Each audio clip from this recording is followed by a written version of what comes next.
Hello everyone. Okay, let me get my... Yeah, I feel like that's gonna be... I don't know which is better. The color wheel is very physically appealing here. I'm on two different. Okay. Today is gonna be a little bit of a chaos stream today. Welcome to the stream. So happy that you could make it. Sorry that I couldn't have a stream like last week. I was so... I'm gonna actually run to the restroom right now before we get started here. So I gotta get all this set up and I gotta figure it out and so back after I post on Twitter that.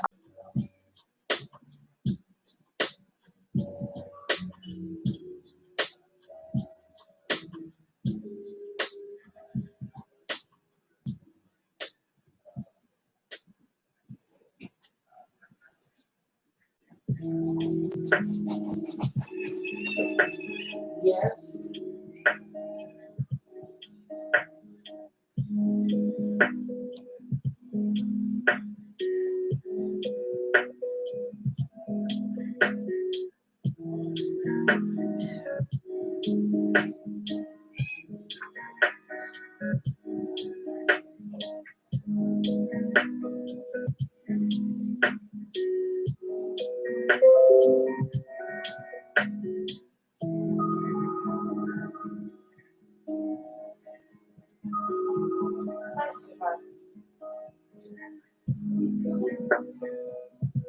Well, I'm battled on my shoulders. Places you can't go. Yeah.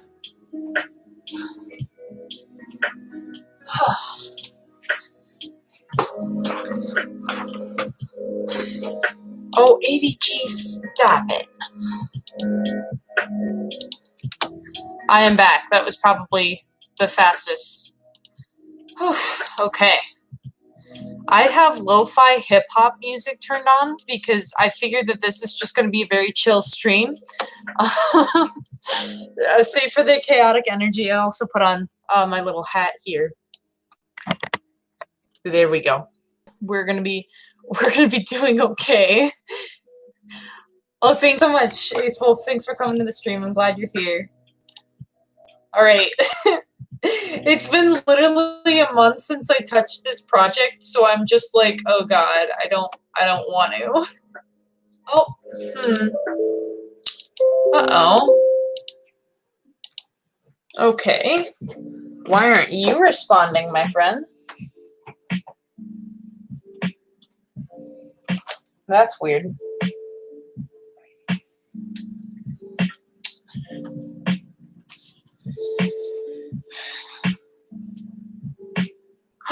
Oh no, did the G drive die?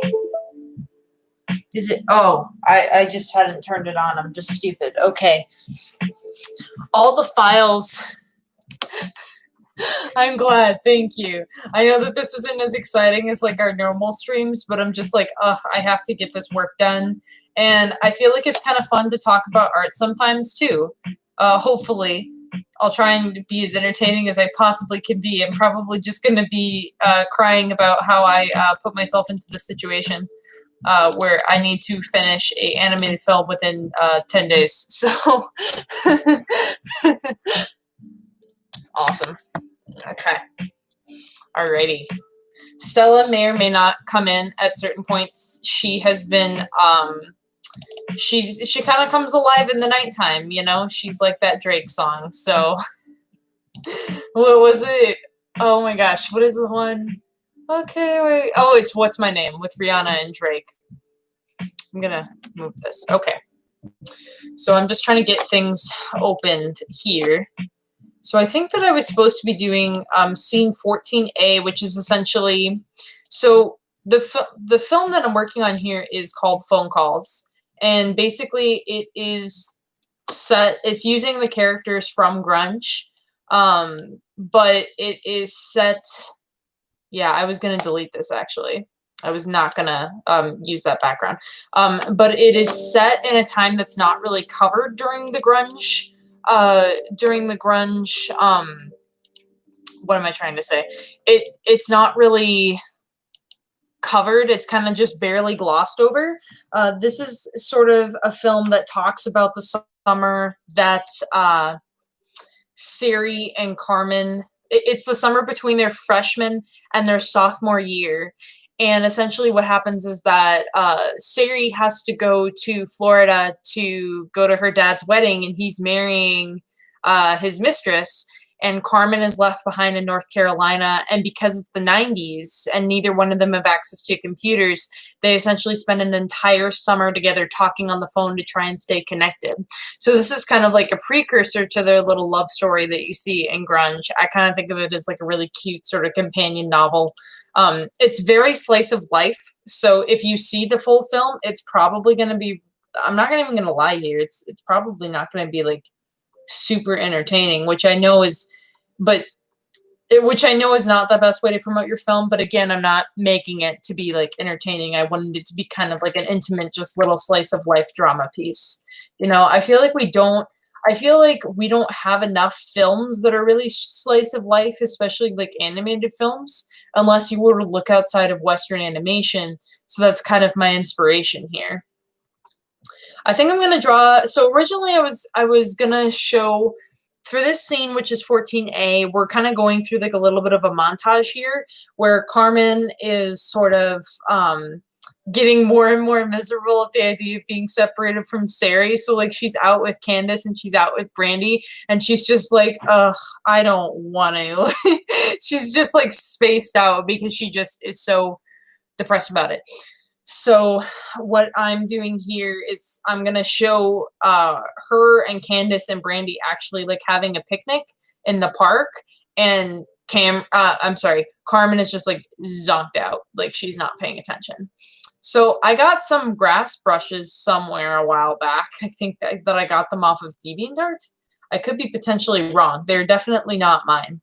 I would be animating this in Clip Studio Paint, but as of right now, I don't feel comfortable enough with Clip Studio Paint to truly like animate in it and make something that looks nice. I love Clip Studio Paint so far because of its versatility, the different things that you can put into your projects. But at the same time, I'm just sticking to a program that I know.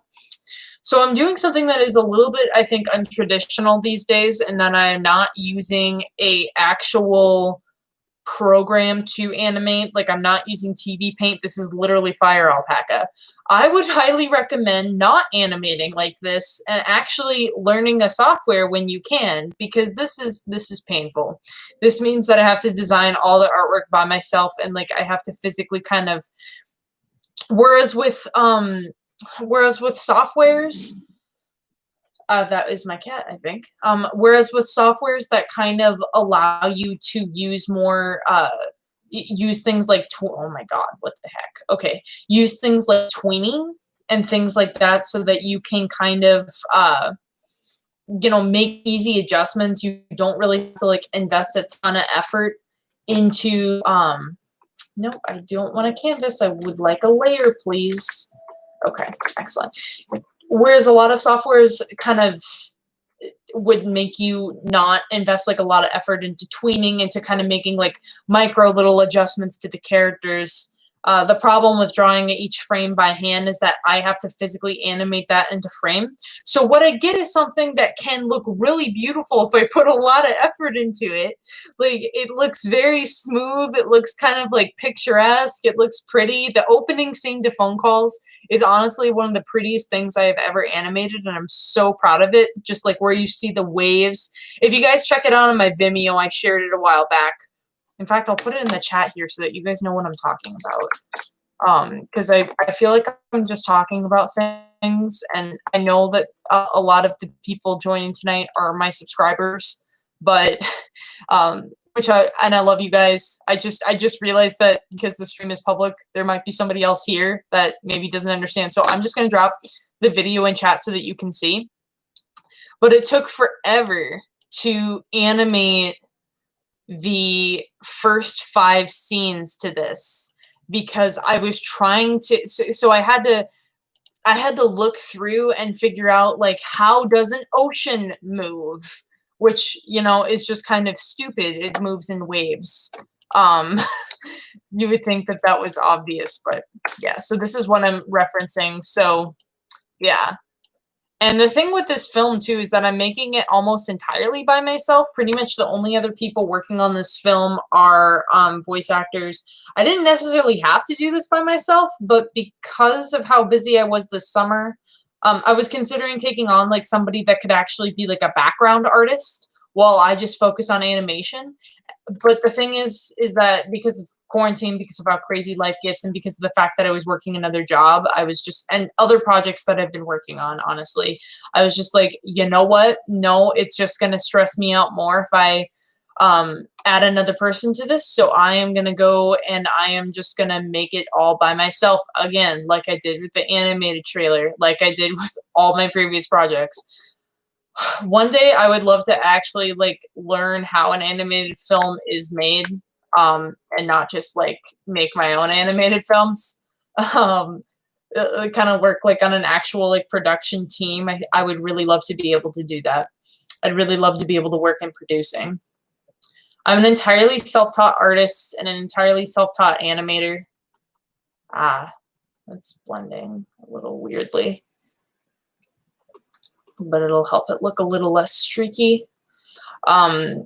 So if I look like I lack technique, I lack control, anything like that, yes, I do. I am aware. Yeah. But you know what? That's fine, because I personally kind of get a little bit upset about like all the dialogue about how you need to be a better artist, and I feel like there's a lot of like stress that we put, especially on like younger artists, about how you have to be better. And while that's certainly true, you shouldn't be like so focused on getting better to the extent that you're like paralyzed with fear and you're afraid to like work on anything. Let me see here, because I feel like that happens. That happens with like a lot of young new artists, and for like the longest time I was so worried about getting into working on art and things like that, and I just didn't do anything, because I was like, well, I know that I'm not a trained artist. Like I never took any art classes past I want to say past elementary school, honestly.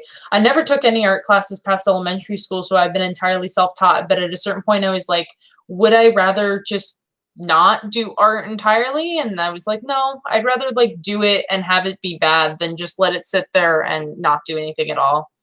You know? I'm like really focused on this grass. I'm trying to like figure out how I want to kind of like, what kind of colors I want to give this grass. Is that doing something weird? Let me erase that. You little, oh my god. There, that looks a little better. Okay. That's pretty. I kind of like that. That's a very blue. It's very blue. I like that. Can I give this a little bit of an airbrush down here to make it kind of look like dirt, or is it too late for that? A little too late for that. It's just a little too late. And I could add another layer beneath here. This is what I'm saying. We mess up when we make mistakes. It's fine. I'm not Disney. It's cool. Okay. Thank you to everybody who took the time to join the stream tonight. I know it's a little bit late too than I normally would stream. So, yeah. Really hoping that I don't get like copyright claim for having like lo-fi hip hop on in the background. I just need something chill sometimes to work. No, you know, I don't like that. I think I'm good. I think I'm good. I'd rather just kind of watercolor everything else.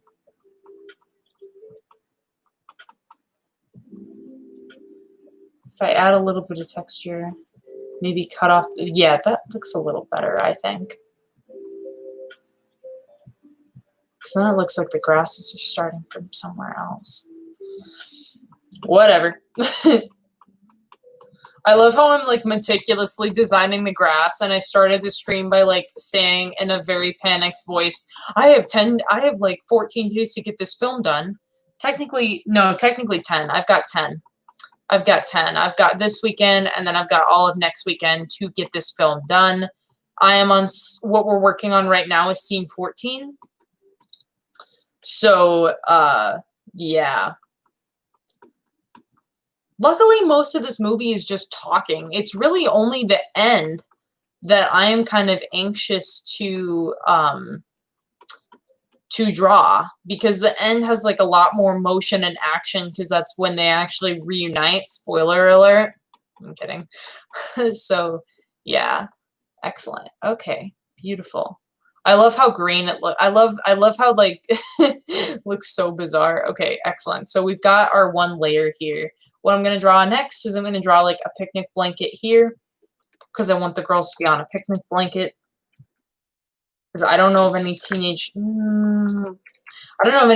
girls that would just like sit on the grass. Maybe if they were like 7 still.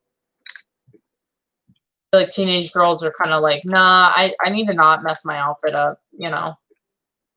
Unless they're like wearing jeans or something and they're fine with it, but okay.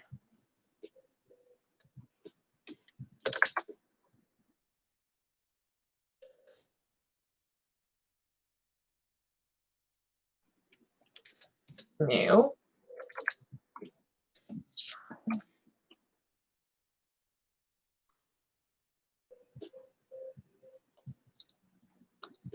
Okay, I'm going to lock that. This is going to be like a cloud layer that I'm going to move up above this layer 4. You guys can't see it because of my webcam, but that is what it's going to be.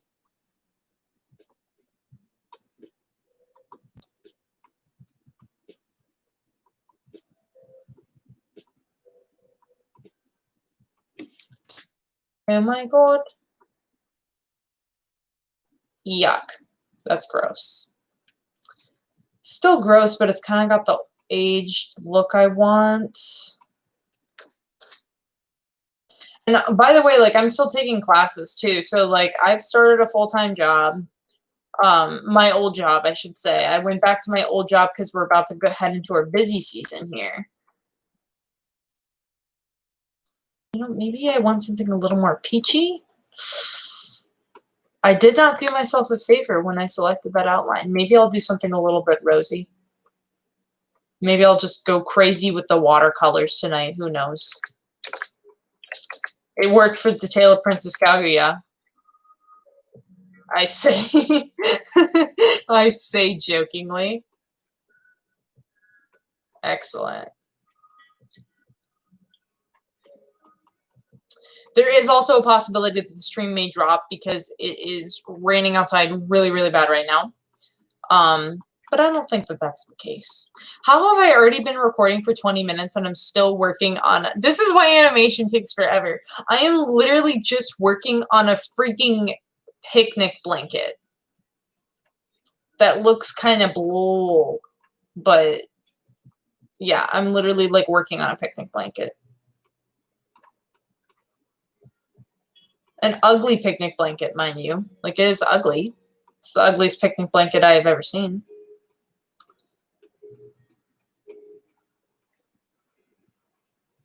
Looks kind of like a little old and dirty, though. It looks like that they've used it like a couple times. Like maybe one of them like keeps it in her garage. And they just keep like hauling it out. Actually, bit by bit it is. Yes, it is. I think I went a little too heavy here. I'm actually gonna just kind of layer the watercolors here. Where is my eyedrop tool? Oh my god, okay, there we go.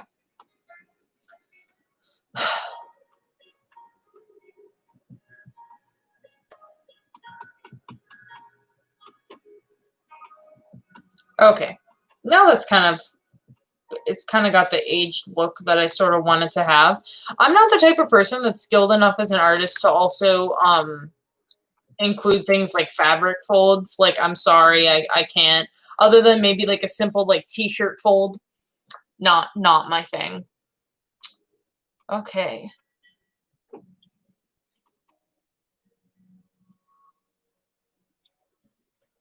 I'd love to add like texture of something moving in the background, like have the grass move in the background, but because we're so short on time for this, this honestly might be a film that like I'm just gonna get started or finish for like the festival and then kind of continue to tweak it. I feel like that's pretty normal for most films that go to festivals. You might like tweak it based off of like based off of like audience reactions.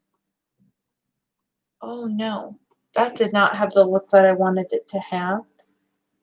That makes me sad. Okay. Nope. Maybe.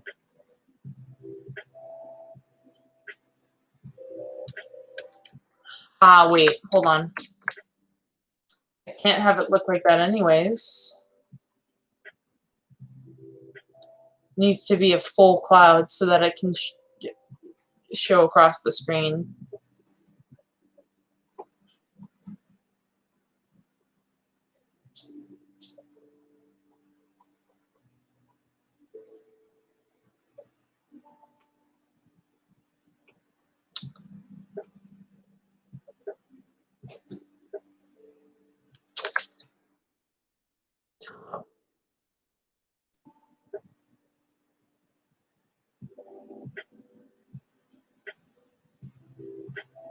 Stella, what are you doing?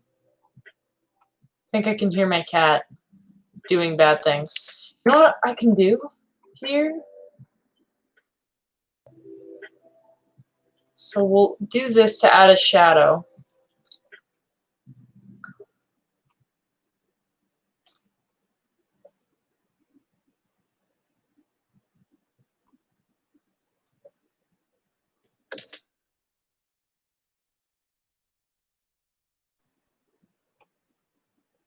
That did not work out as I thought it would. Oh.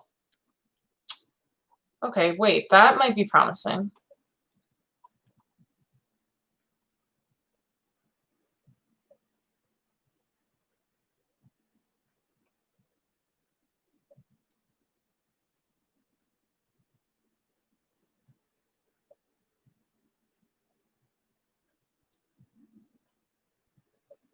It's actually kind of cool.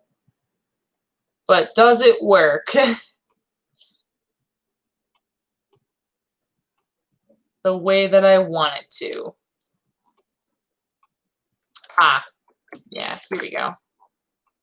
That's how you do it. Boom, we've got our clouds.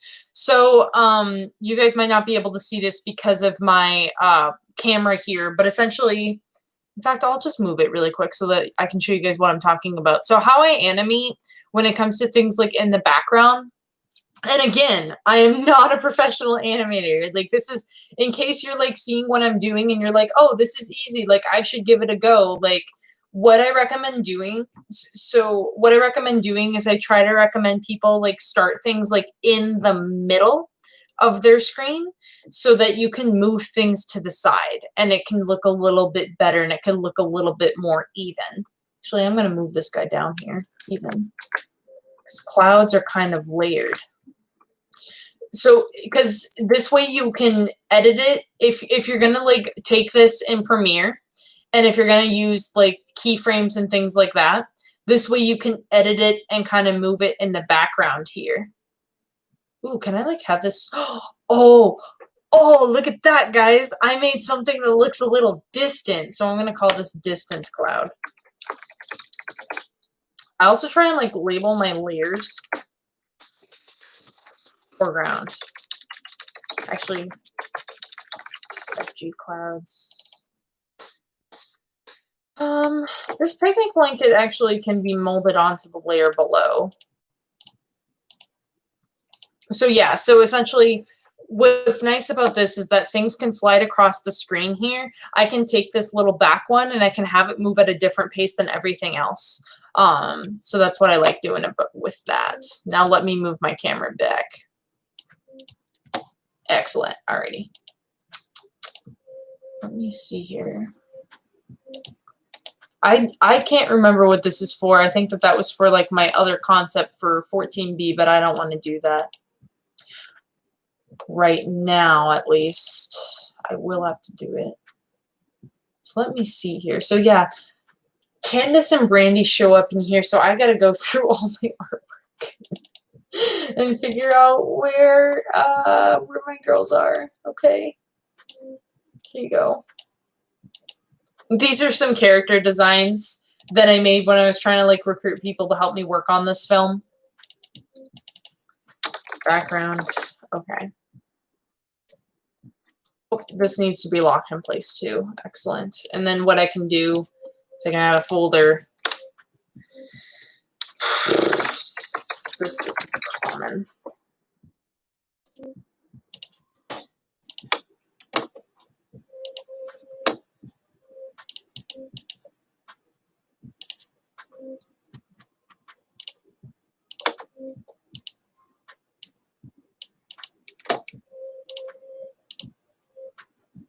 It's probably made with a 10 point, I'm thinking.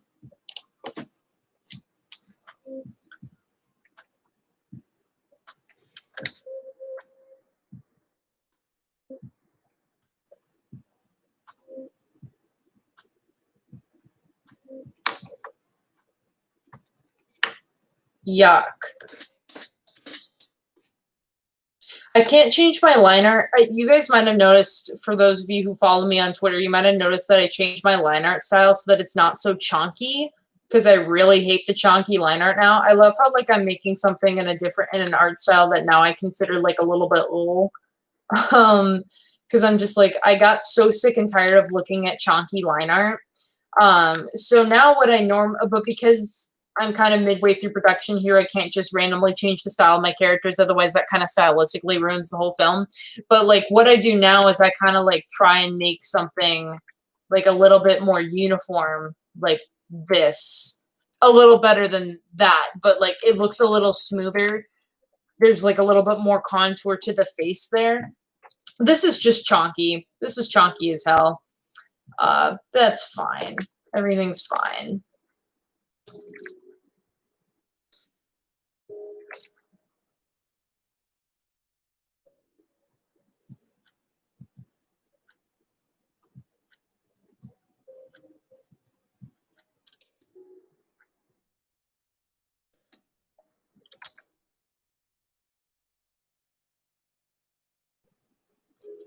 Thank you. Thank you, Ace Wolf. I appreciate it. I wonder what I should draw Carmen in. I feel like this is the dead of summer. She'd be wearing probably like a tank top and some jean shorts.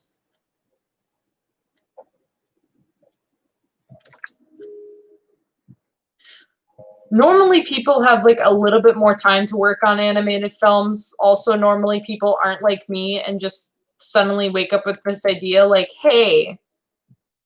Oh yeah, that's my elliptical in the background. Yeah. Yeah, we are in my old room here. That is my elliptical that I use to get healthy and get swole. I'm no longer as swole as I used to be, unfortunately. When I had my back problems, like I gave up on weightlifting. I used to be so buff, y'all. It makes me really sad. I really want to get like stronger again in my arms here.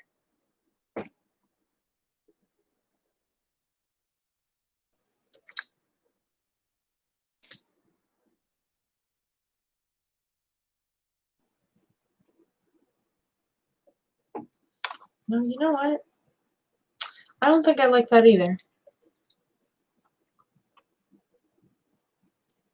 I think that's still too chunky.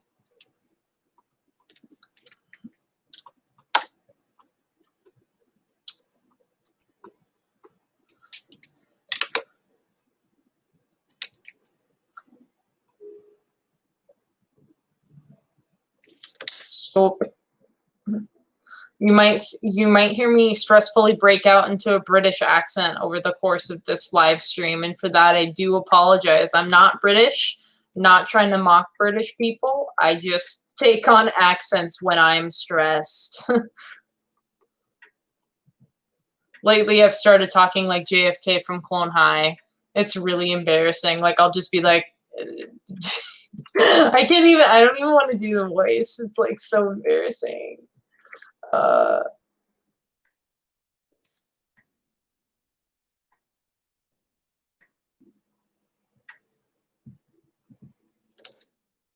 Loki, I would love to learn like TV paint or something like that.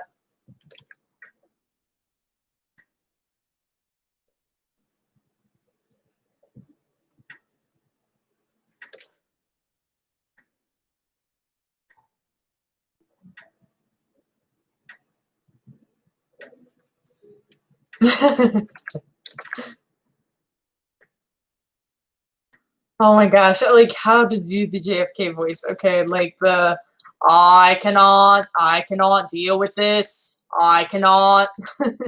Cuz like he does this weird, I can't even describe it.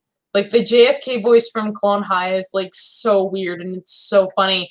And honestly, okay, I'm so sorry, but I don't, they're doing like a reboot of Clone High, like they're bringing it back, and I kind of don't get it because I'm like, this is so dated, like it is so old.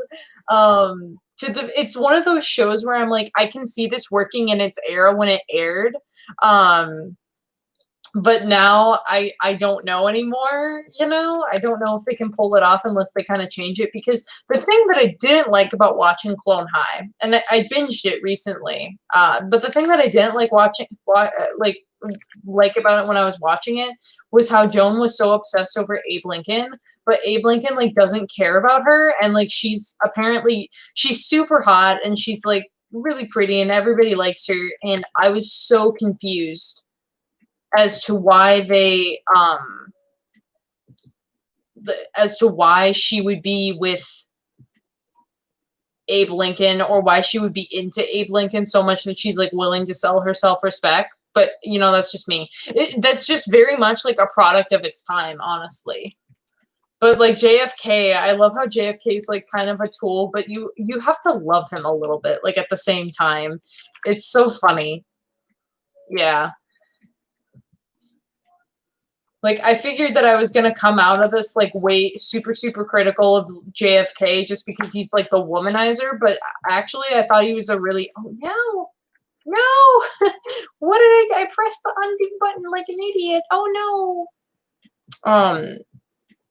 But actually, like JFK, he is a womanizer in the show, but I feel like he's also got like redeeming parts of his personality. Like he's honestly really sweet. And you know, when he went to the prom with like all those different women, right? Like he was saying that like he was just taking them to prom so that they would have a date. And I'm like, my little heart, okay? Like that is so sweet that you were just like, you know what? I know these ladies don't have a date, or like the guys that they wanted to go with like may or may not have broken their hearts. So, you know, I am just going to take them all with me. I thought that that was so sweet. And I just, yeah, he's just so nice. That I think is like the one part of Clone High that I would love to have seen explored more, is the relationship between Joan and JFK. Hello, welcome to the stream. We are working on a film. I am very poorly animating this film. I'm doing hand-drawn animation, frame by frame. And it is, you know, uh, it's a thing. It's definitely something. It's definitely something. Like I said, do not try and animate this way, kids. There's some animators that are really good on here that animate the way that I kind of animate, where they do it frame by frame. But then again, they're trained artists. Alrighty. I think I've got her, but I think her butt is not positioned where it should be, if that makes sense. I'm not one to like talk about like where you should put your ass, but like it's a little too far back. So we're gonna fix that just a little bit. That's the waistband for shorts. No, I'm just gonna add another layer. The layers will save me. They will save me.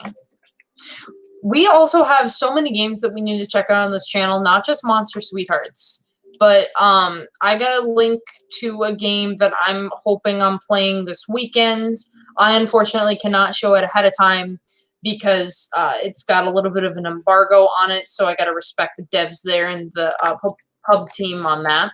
But we've got a game that we're playing next week, which is very exciting. And then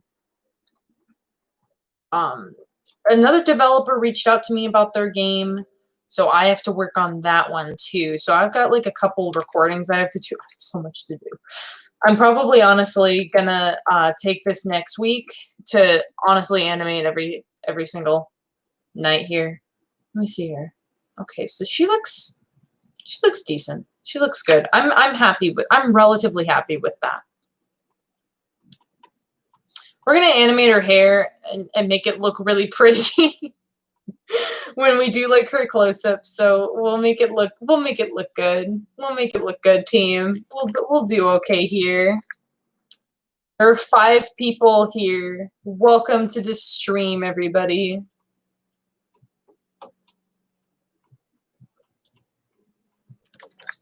We are here. We are queer. We are living out our existential fears, you know? How about that? So sorry. It's 9 o'clock at night. No one can. It's almost 10 o'clock at night. No one can judge me for my misgivings here. Yeah.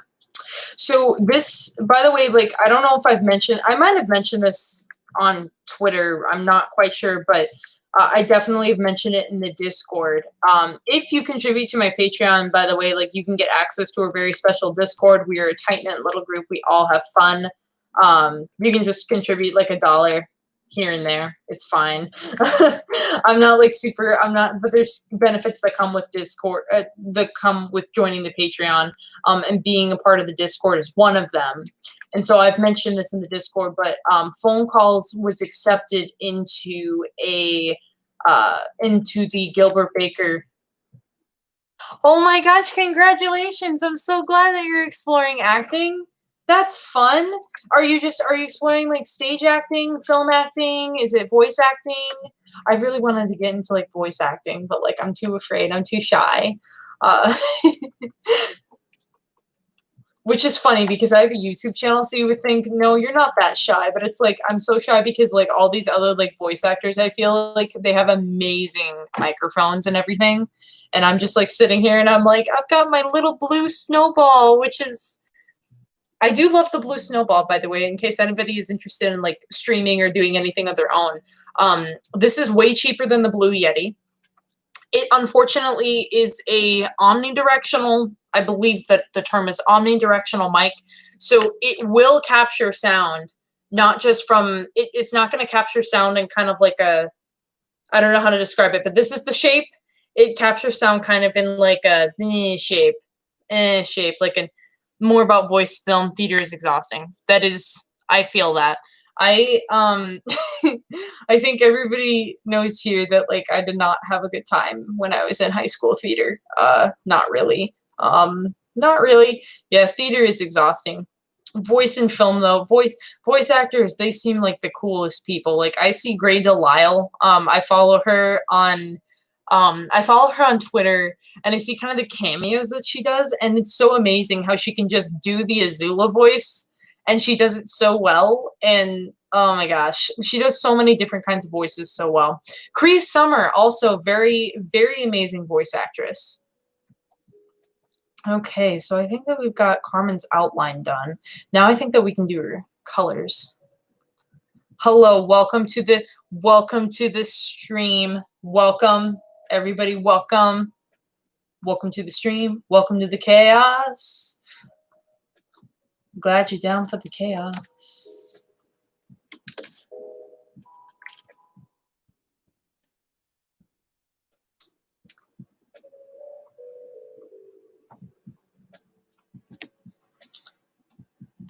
It's beautiful.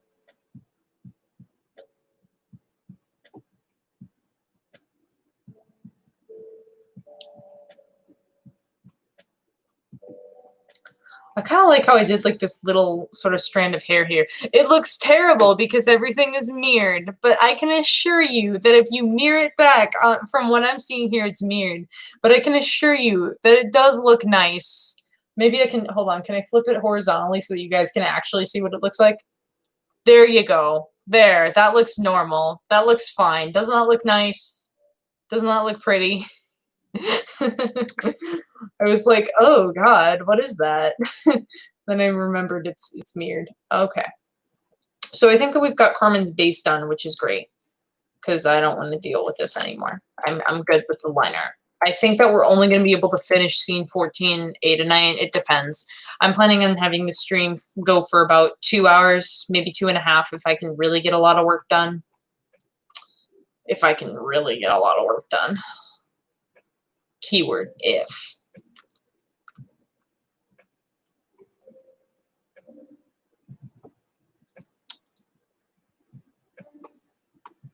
I also don't know if I mentioned this, but I did start. So today, one of the things that I was writing was I was writing the pilot to, well, in between taking calls at my job here, I like to do a little bit of writing. So one of the things that I was doing was I was writing the pilot to Copper Junction. So, and I think that honestly, I'm just going to start like writing down all the scripts to Copper Junction because I don't know if anybody else is like a creative here and like they're kind of like a little bit spastic when they come to thinking of thing.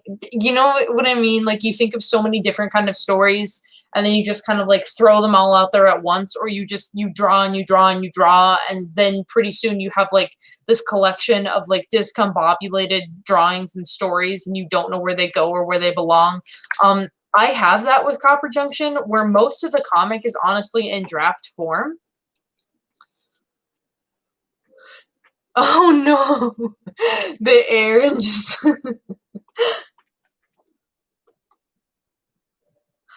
yeah. So some of these so Copper Junction is, I keep saying that it's a webcomic, but honestly, like it's so unfinished and there's only 2 chapters that are live, and I'm aware of how weird that is, but in my head, I have completed over 300, well, not even in my head, I'm sorry, like tangibly, I've completed over 300 notebook pages worth of drafts that are in like a little folder. But maybe I will show you guys one day just so that you can get an understanding of like how massive this series is, but like it goes on for a while. I wanted to create a series that would explore kind of the early 2000s and kind of the time that I was growing up. Okay, so let me see here. So I wanted to create a series that would explore the early 2000s and the time that I was growing up, and I wanted it to be like a queer love story, and then I wanted it to end like specifically in the year 2015. So it's long because it also covers like a bunch of, it's like grunge in the sense that it like tries to cover like a bunch of socioeconomic like political issues too. But it is mostly so yeah. So I'm gonna start probably writing down scripts for that kind of thing for the comic here. Star Guardians and the other webcomics that I've worked on, they're a little bit like more tangible in format and kind of unchanged. In fact, there's one that I started, but it's not on Tapas because I hated the old art so much that I got rid of it. I was like, I know I can do better. And in fact, if I just somehow find the time to sit down and work on it, I could probably finish it within like maybe 6 months because it's not that long. It's like my shortest comic. It's called Fantastica. I don't know if I've mentioned it ever on here, but it's essentially about a fantastical world where there's only, wait a minute. I messed up. Okay. It's essentially about a fantastical world where there are only, there's like demigods, there's demons, there's gods, there's devils, there's witches, there's magic, there's all kinds of magical creatures, but it's exactly identical to our world, and it's very boring.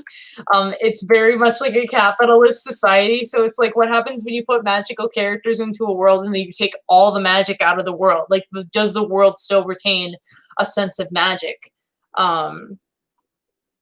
And honestly, I don't think I have an answer to that question. I don't think that I really formulated that kind of concept of the world too much when I came up with the initial draft.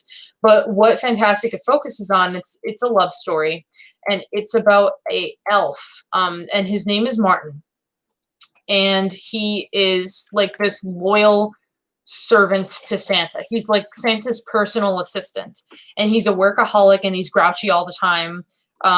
He Let me see here. He's a workaholic and he's grouchy all the time, and he doesn't really have like that good of a relationship with his parents. We're gonna copy and paste Carmen's eyes a couple times here, because I think I'm gonna like show her kind of glancing around. Great, and then so he's a workaholic elf, and so his friend James, who's another elf, basically is like, hey, let's go out and get trash, homie. Like, let's just go get trash. Like, it is Christmas Eve. We're going to have a good time. Like, you did your job. Like, this is the one time of the year that, like, we as elves can really let loose. So Martin agrees to do that, and he goes to this club with his friend James, and he's not really having a good time.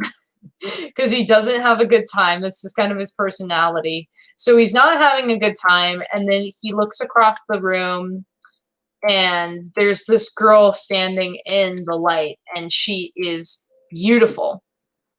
And he is like, oh my God, this is my dream girl. And so he eventually gets up, he stands across the room, and he goes to her, and he forgets the entire night. He forgets the entire night.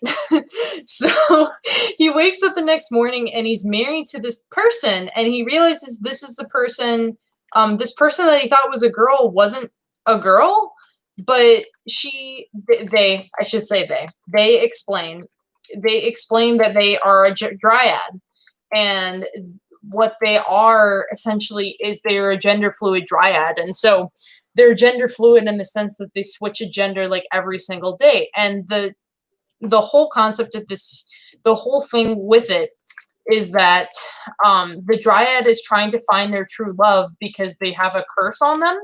And after they find the curse, and after they lift the curse, essentially, like, they get to figure out what their true gender is, like if they're really a man or a woman. Now, spoiler alert, that is very transphobic. And spoiler alert, like the reality is that the true gender is that they're gender fluid, and that they're non-binary, and that they don't have an actual gender. So like the way that their body is as it is actually the way that they were always meant to be. And the whole concept of true love is that they had to find somebody that was willing to accept them and understand them. Now, I wrote that at a time when I was in high school. And so really, like, kind of the idea, I was kind of inspired by the idea of like the high school kind of animes where it's like the gender swap, and like Ouran High School Host Club and things like that. Yeah, Fantastic. It was funny. Shadow. Yeah, it was an interesting one. So I was really interested in things like Ouran High School Host Club, and how Ouran High School Host Club, and I was just kind of like, well, would this relationship still work, like if Haruhi was a boy? And they never really explained that, in Ouran High School Host Club, and I think that they were really scared to say whether yes or no to that. And so I wanted to explore a relationship where it's just like they just love each other, they just love each other, and it's fine. And they'll support each other kind of no matter what. And that's kind of the whole point of finding love, is that you find somebody that like loves you not just for who necessarily like who you are, as in like what your gender is. You find somebody who loves you not just on the basis of gender, but like on the basis of who you are as a person, essentially. Like, no matter what, Martin kind of just has to sort of unpack the fact that he is in love with Mel, and they have to fight the devil, who is a loan shark, and there's like they have to figure out like where Mel is gonna fit in at the toy company. And Mel is actually, because Mel's father was their father was a mechanic, or like a tinkerer. He was an inventor. He was like a failed inventor. So Mel has to like Mel finds a way to kind of like work in the toy section. And it's funny because Mel is a Dryad, so Mel is basically like a very kind of outdoorsy creature, is someone that really, really wants to be in the light and like really loves the outdoors and is and is floral and like cheerful and loving. And everybody else is just like, what the hell? Like, because everybody else is so disenchanted with life, and Mel is still enchanted. And Mel is kind of like your idea of your manic pixie dream envy, honestly. So I kind of love that about them. Let me see here. I think I'm gonna figure out where I'm gonna put Carmen's nose. Let me check this for reference. See, when you look at her side on, Carmen has like a smaller nose. So when you look at her from a side angle, it's kind of like this nice, like cute little nose. And then it's even kind of smaller when you look at her head on here. So I'm just trying to figure out how I want to draw that.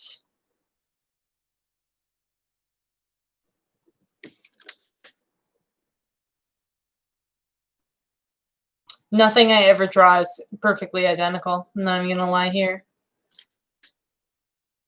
I will not even claim for it to be. So yeah, Fantastica is still online. I think on my Facebook page for CrossX Comics, I think so. And I think it's still on the CrossX Comics main website, and it's still on my DeviantArt. So it's still there, and like you can still read it. I just didn't want to put it on Tapas anymore because I'm like, oh my god, the art is so outdated. And I was also like, I need to like rework this so that it's not necessarily like as transphobic here. She looks good. I kind of like her. She looks better if I would like if you guys were seeing her like straight on. So let's see here. So this is concerned eyebrows. There. Oh, what is that? Oh, I see. That's her other eyes. This is her other eyes, so we can do this. I'm actually just going to give her, I think, 2 eyes for this particular scene because I think that she's just going to be kind of staring at Brandy and Candace as they're talking and kind of chatting, and then she's just kind of going to zone out and be sad. What I also like about phone calls and working on this particular film is that this is more so, let me see here.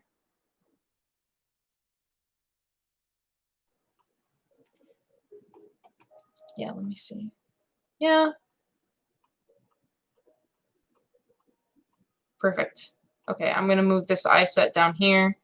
So we got bang, bang. Yeah. And then we just got to have mouth. But I think that honestly she would have like I don't envision her talking right now. She has no lines right here, and she's kind of moody and sad right now. So I'm not going to make her talk or really animate her mouth moving. Now, does that look a little hostile? No. Kind of like that. Okay. Okay. So I think that she's good. I unfortunately have to turn everything on at once because it's a mess, but that's the only, and I understand that it's a mess, but that is the only way that Fire Alpaca is going to export everything at once. I'm going to turn this back on just so that I have a little bit of a reference. I can see a little bit of an animation error right here. An animation error. Noob. Okay, anyways. No worries, Brian. Thank you for coming. Thank you for coming. We're chilling out. I'm just hyper fixated on Carmen's eyebrows. I was also talking about like some of the other webcomics that I used to do. I also really want to get back into get back into making comics just on general. So I think that honestly, like a lot of my streams from now on, they might be related. If they're not related to honestly like sim related things, they might just be related to art because I haven't worked on comics, I think, in almost, I want to say since like 2018. Unless I want to count the stuff with the art book for Grunge, but I don't count that. No, I already have Carmen. I need Candace. Oh my god. Oh my god. So I need Candace. So yeah, unless I want to count like the stuff for the art book for Grunge, I haven't really worked on comics in a long, long time. stopped working on comics specifically so that I could finish grunge. Before that, I like religiously updated like every single day. Oh, what am I gonna do? Well, I need to grab this for 2 seconds. I'm just gonna copy and paste these onto my desktop. Yeah. I worked on comics like every single week. I posted on a weekly basis and I alternated schedules because I had 5 comics that I was running at the time. So I switched back and forth between 5 different comics. So what I'm going to do is I'm minimizing this for just a second, guys. I know it's minimized, so don't worry.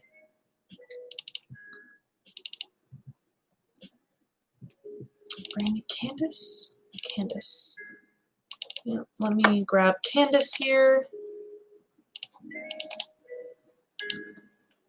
Just going to grab them for reference here.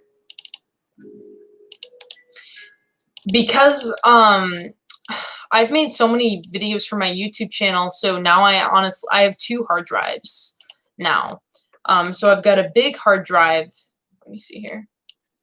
So I've got a bigger hard drive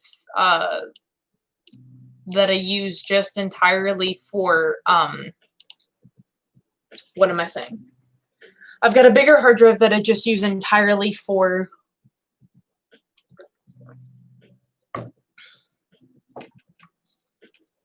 videos now. And then my little small trusty Adata here, my beautiful little babe here. This is, let me show you.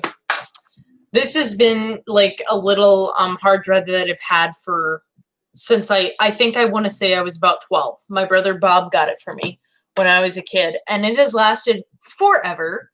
And I don't even think I really took particularly good care of it. So wow, Adata, like, you know, hit me up if you ever want like a sponsorship.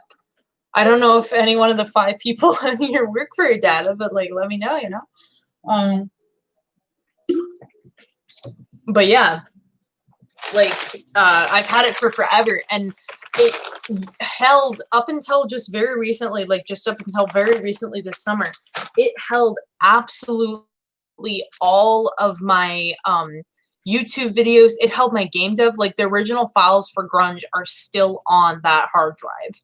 So, you know, like, it has just been an amazing little workhorse of a hard drive, and now I'm working with this like bigger drive, which is really nice because now I don't have to like worry about like running out of room. Let's see, so I need this for reference. I'm gonna set that. I put a cough drop in my mouth because once again, like, I am getting a very dry throat, so.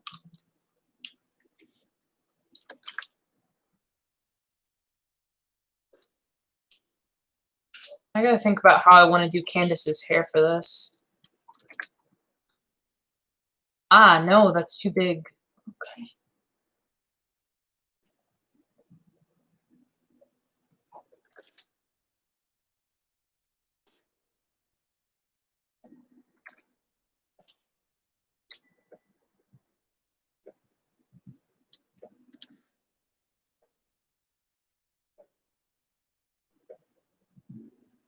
I might need to just adjust that just a little bit, make it a little smaller, like literally just like shrink it just a teeny tiny bit.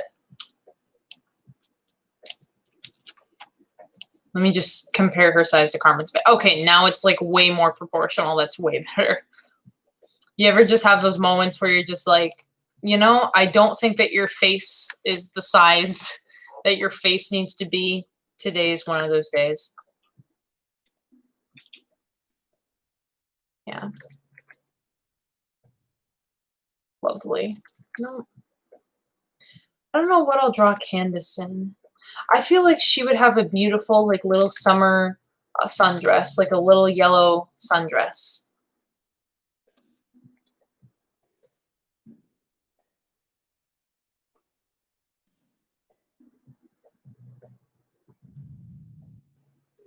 We'll see. I think yellow would honestly complement this scene a little nicer.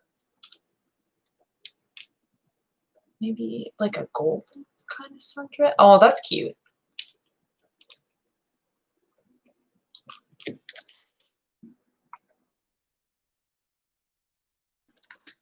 Do they really have sundresses around in the 90s? Now I gotta pull up some reference photos.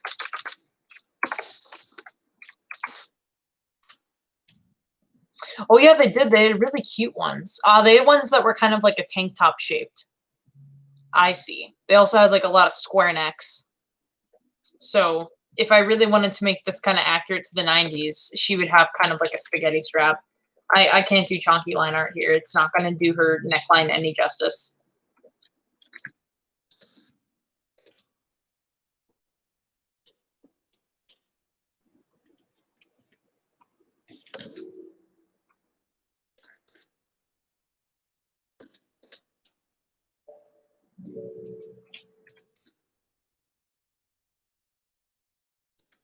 I really want to get back into playing The Sims. It's been like a couple weeks since I've played, I think. And I saw Little Simsy on a stream the other day. She said something like that you can't make Shrek's house in The Sims. And now I'm just like, oh my god, Little Simsy, I am so up to that challenge. I will absolutely build Shrek's house in The Sims. So I'm thinking about doing that for like another stream later on, like if I can ever find the time for it. So a little smaller. Don't. Okay. It's hot in the summer, so you know.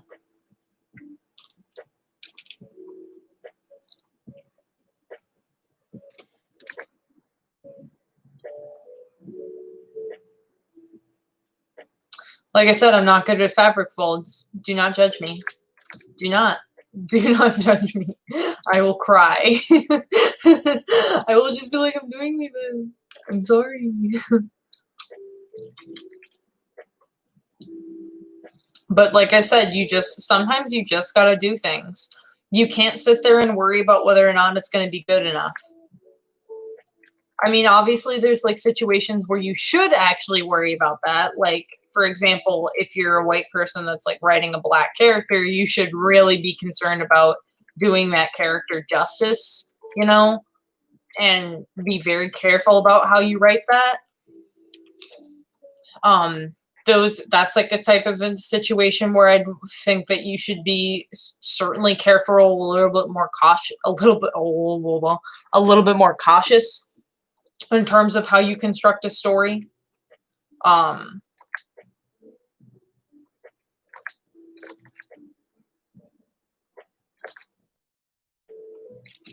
But otherwise, like if you're just trying to like make art, you just kind of go for it. I got to be honest. Otherwise, you're not gonna learn. I learned more when I just stopped caring.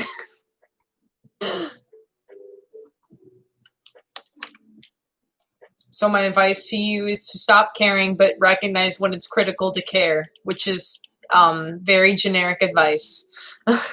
Very generic and maybe not so helpful advice. Let me see here. So Candace, I think, actually has two tones to her hair color. She's got like an off black and then she's got like a solid black. I think for her hair here, I don't know if I want to do I want to do, you know, maybe I kind of want her hair like a little bit loose and curly and like make it hang down on her shoulders. This is a very thick brush to be doing kind of the bangs and like the edges here. I don't know what would really go, you know, maybe her little,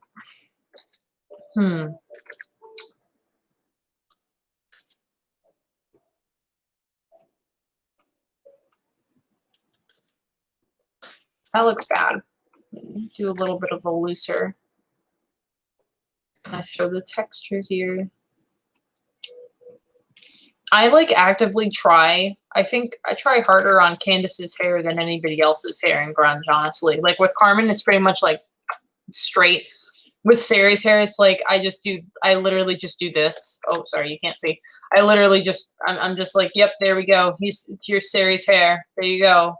It's beautiful. It's easy. But with Candace's hair, like I try to meticulously more so like plan it out and think about like how she would actually style her hair. Also just because like I'm trying so hard to get textures right. And textures are things that I definitely struggle with. There isn't a comic artist whose brushes that I use. Malachi, I could be pronouncing their name wrong, and if that is the case, then I am so sorry. Shabazz, but they made the book which is called How to Draw Black People, and I actually really, really strongly recommend that because it goes through different things in terms of like how you can style different faces, how you can kind of the cultural things that need to go into making a black character or a character that is of African descent, I should say, as well. So they really kind of go into like a lot of detail about that, and it's a really wonderful book, and I've learned like a bunch of different hairstyles from that book as well, because sometimes I'm just like sitting here and I'm just like, I just need hairstyles. A little uneven.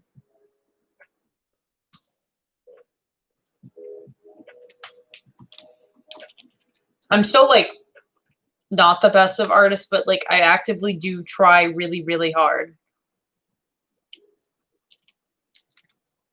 There we go.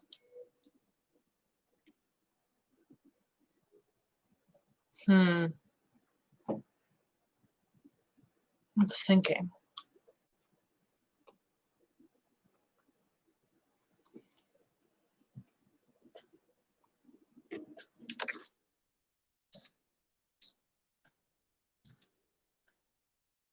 Just gonna do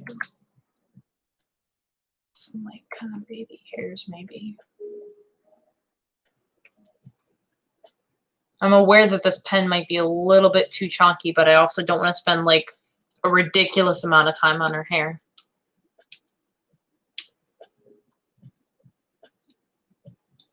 So I think I will just like let it sit a little bit loose on her shoulders here. We'll do that. Okay.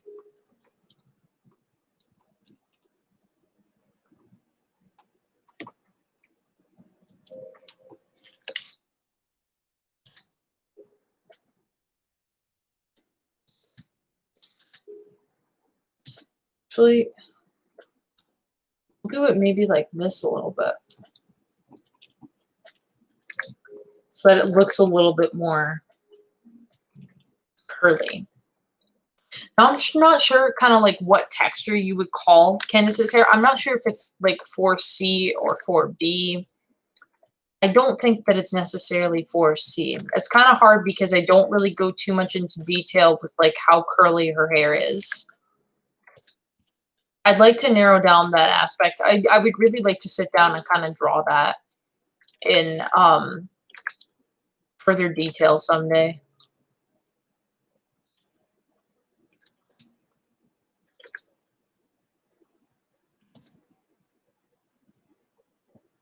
There we go.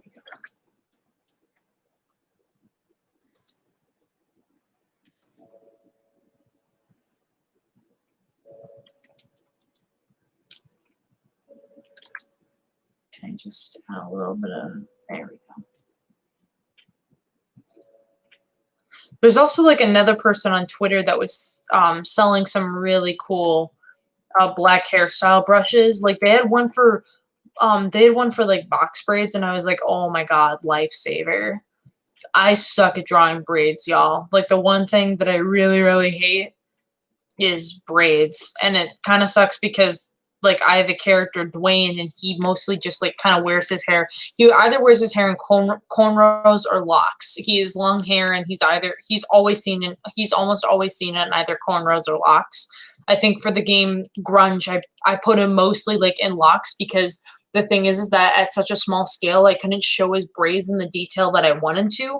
So I was like, oh, it's gonna look too chonky. So I was like, okay, I'm just gonna have him with locks, but I'm always looking for like better textured brushes that kind of help me out. Cause like I'm so pathetic. Not even kidding. Okay. Excellent. Here's my girl. Oh, I love the yellow dress. It's so cute. I love how Carmen kind of like Carmen is the type of girl that I'm not even gonna lie here. Like Carmen is the type of girl that looks like she just rolls out of bed. Sari kind of is that girl to an extent too, but like at least Carmen's clothes are a little bit more stylish than Sari's. But Brandy and Candace are the ones that always like show up to like every single event and they're like, "Hi, we're here. Like our hair is perfectly styled. We're always cutely dressed." Um, you know, they might be shopping at the thrift store and everything to like get their clothes. Because they might not always have the most money, but like you can guarantee that they're gonna be well dressed.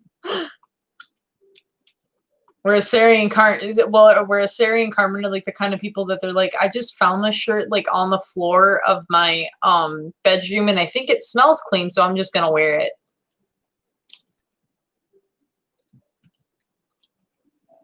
Okay, I really like how Candace's hair looks.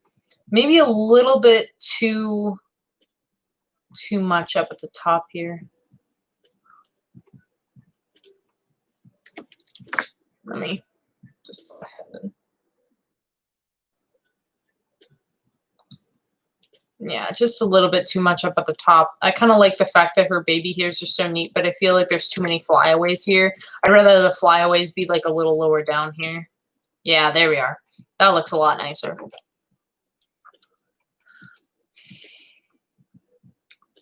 I'm going to keep her hair. I normally draw her hair like pitch black like I do Carmen's, but I think I'm just going to keep it like a little bit lighter here. Just slightly so.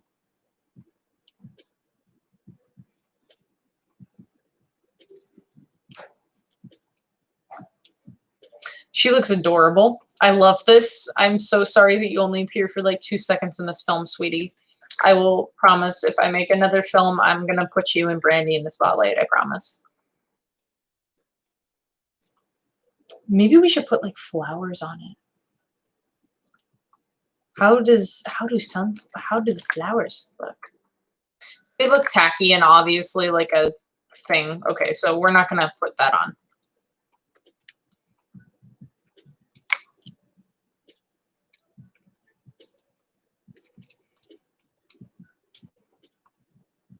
Oh, you know what? I forgot something with Carmen's face. I forgot to give her an eyes closed.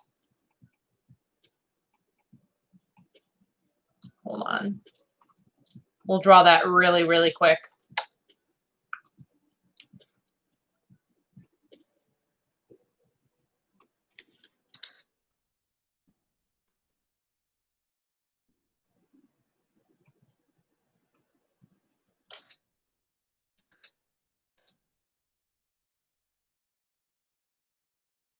So I can draw her blinking.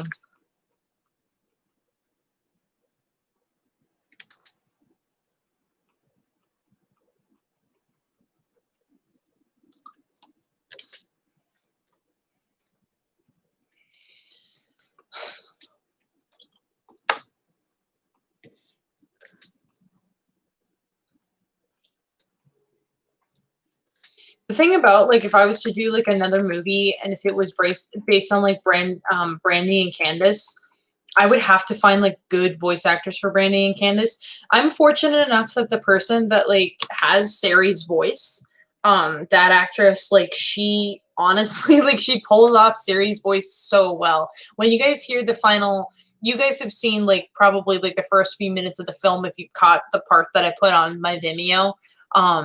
But like she just does Sari's voice so well to like a heartbreaking extent. So like she's the only voice that I really could ever imagine for Sari. But Carmen's voice for this film, Carmen's voice actor is a really talented actress. But like Candace and Brandy, it's still so hard for me to think about that. It's hard for me to find when I first kind of came up with this comic and when I came up with these characters, it was really hard for me to kind of, I'm just adding more, I'm adding more flyaways, like meticulously adding like a few more.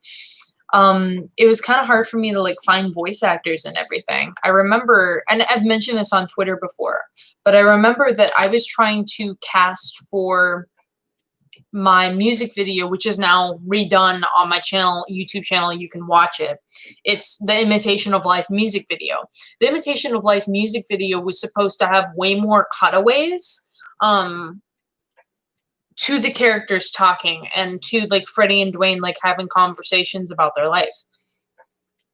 So it was originally supposed to like be very, very dependent on their voices.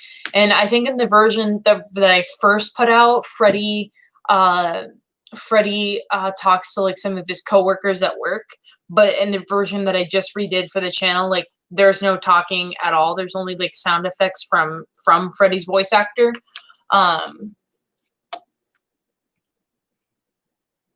Who also, by the way, is the only person that I could ever imagine doing Freddy's voice, because literally when I was writing that character, I was reading kind of the comics to him and the drafts to him, and he was like, this character is me. And I was like, this character is you. That's so weird.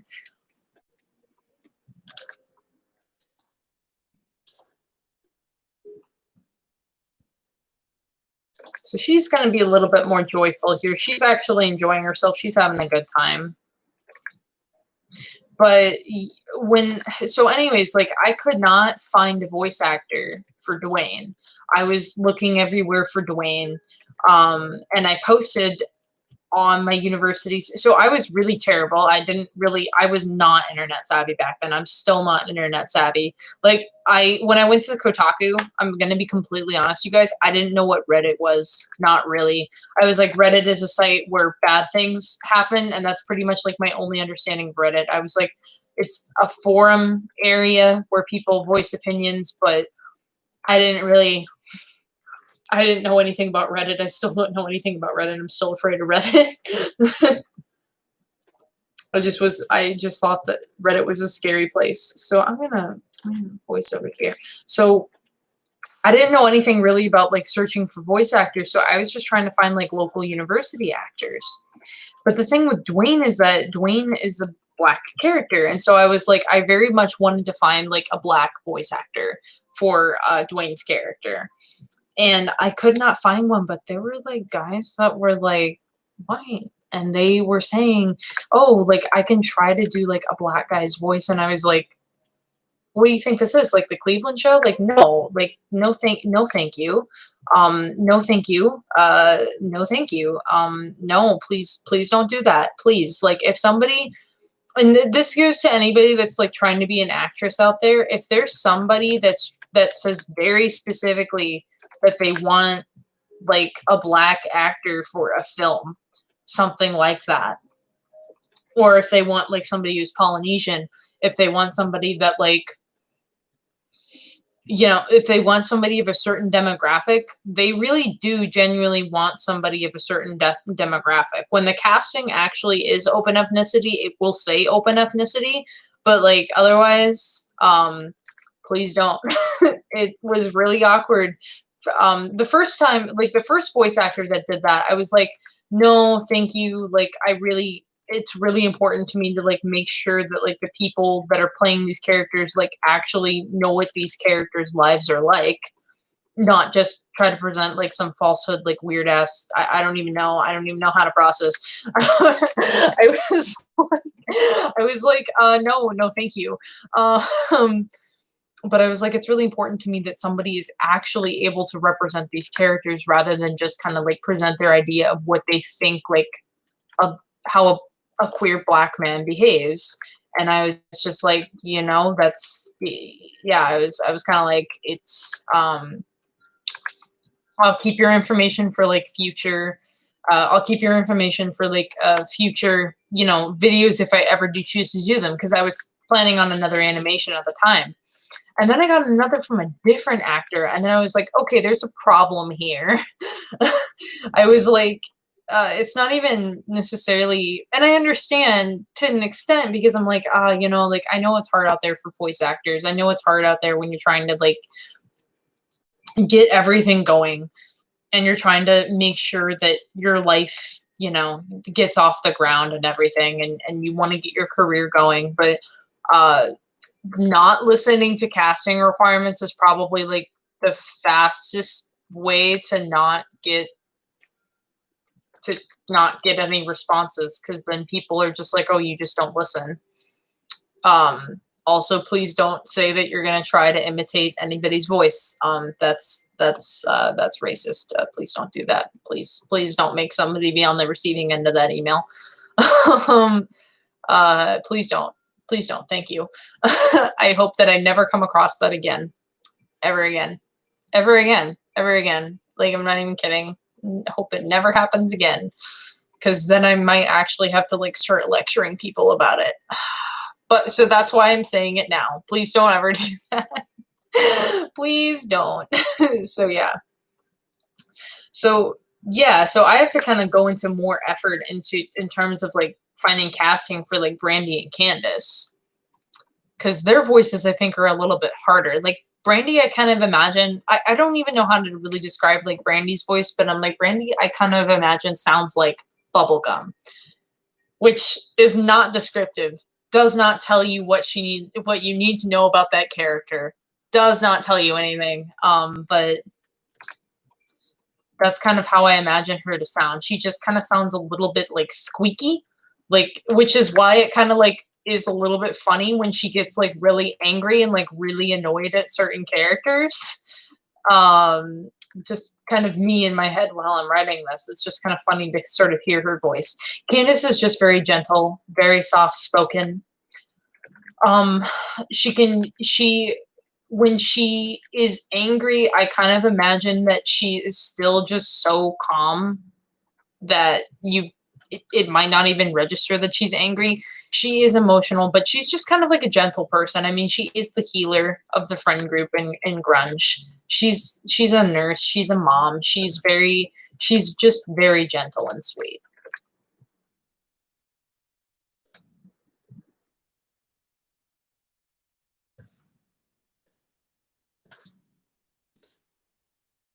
Just trying to get her eyebrows right.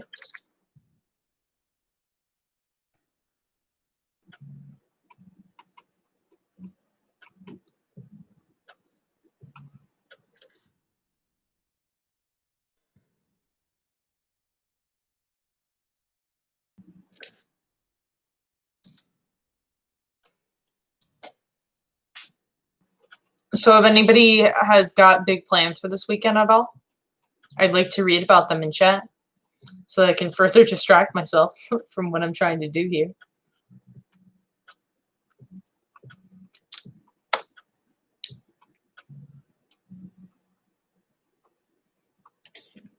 I'm actually going to draw with like a slightly darker lip here.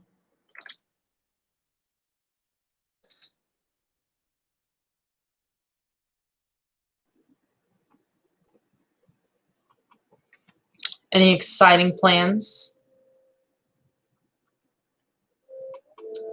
I might go to like one of my favorite restaurants tomorrow with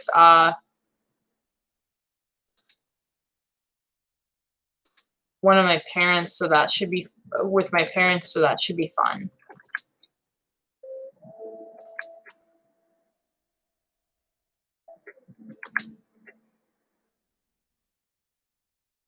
Oh, gonna move that down just a little bit. So I still gotta draw her lips.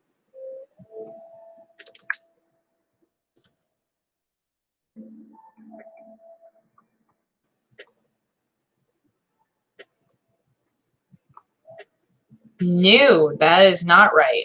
That ain't right. That ain't right. I'm sorry, honey. There you go.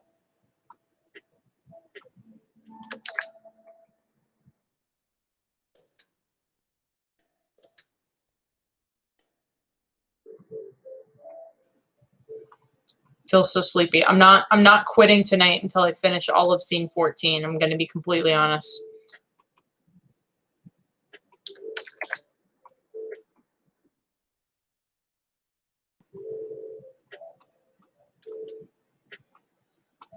I was going to do a scene where it cuts to, so it does this wide shot. What I'm working on right now is the wide shot, kind of the establishing shot for this scene. And then I do a close-up of Carmen. And then I was thinking that I was going to cut back to Brandy and Carmen and Candace looking concerned, but I actually don't think I have time for that, nor do I have, I don't think I have time to make it, for one, and I don't think I have time to actually time that into the animation given the length of the soundtrack here. All right. This is the one time that they're going to show up in this animation. They are here. They are on a picnic blanket. They're having a good time.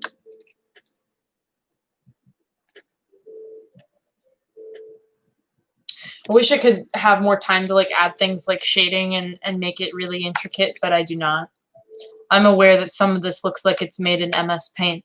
That's okay. We're here. We're getting it done.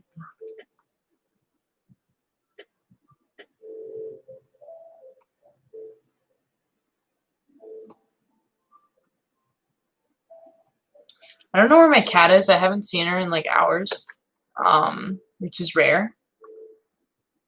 She literally sleeps with me on my bed like all day. That's all she does. She doesn't usually get up. I don't usually get up either though, so I cannot blame her.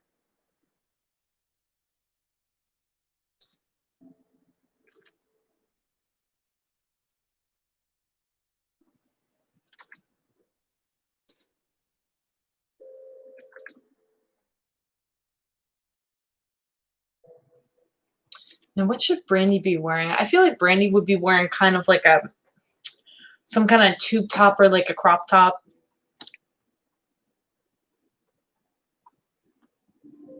Those really popular in the 90s.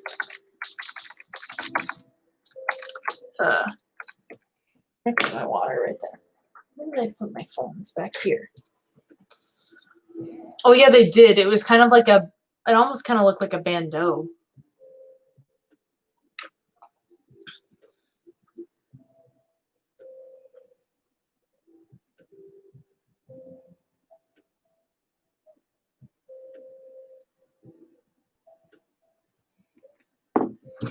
We'll go, oh my god, I dropped my pen.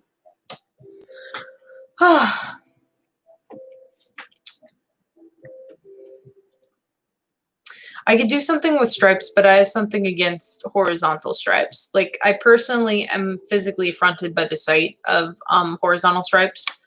I understand that that is not normal. I understand that that is strange. And that is fine.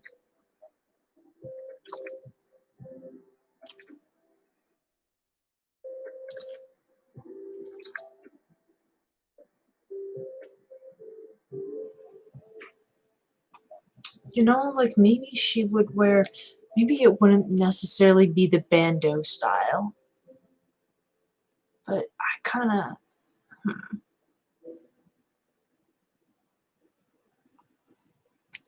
I feel like it just, everything was spaghetti straps in the 90s. You don't think like anybody ever got annoyed with like the spaghetti straps in the 90s just like constantly? Do you imagine like stopping every single second of your day to adjust your straps? Like, I can't imagine. I already do that with my bra as it is. I don't like it. I don't like it. Okay.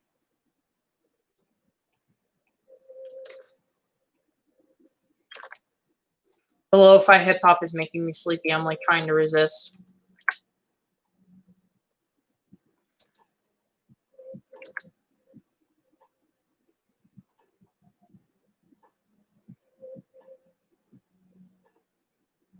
It's kind of like a more of a square shaped crop top.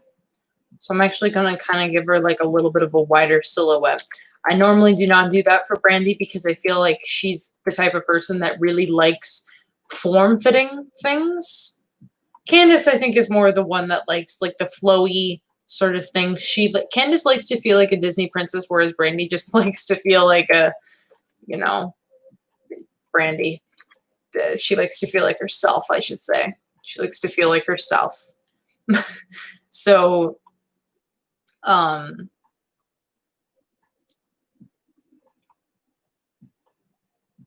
oh, actually, like a nice blue, kind of baby blue here.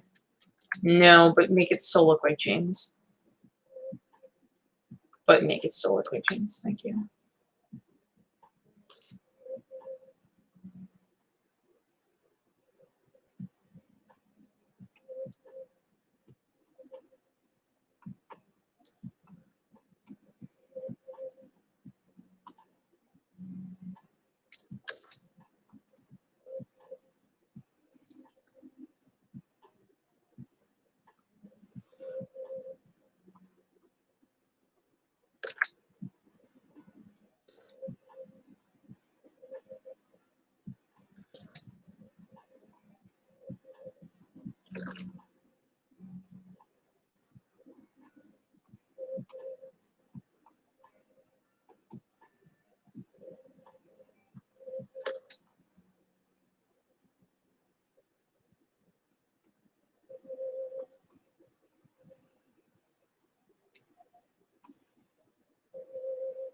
I feel like she would have like jean cutoffs.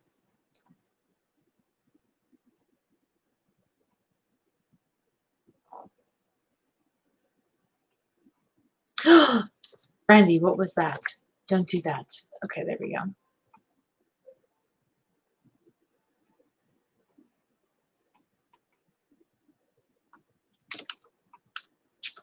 We're almost finished with scene 14A.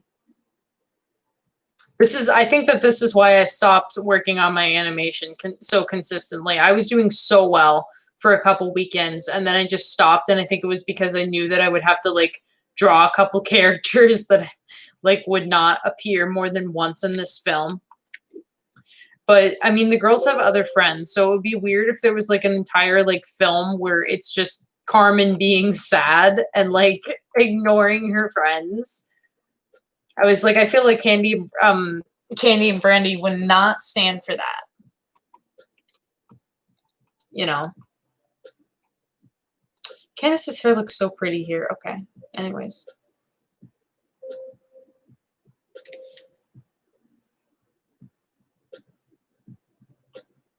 I'm so excited that I was able to do the stream tonight. So thank you all for showing up. You know. I know it's been kind of chill. It's been kind of subdued. I've just been sort of talking randomly while drawing, speaking on random accents when I get stressed out. But you know, that sometimes that's life. Sometimes that is life. I love how I drew her in a crop top, and you can't even see the crop top. It's fine. Everything's fine. Everything is fine. It's cool. It's cool. It's fine. Who cares? You know what I'm saying? Who cares? Beautiful.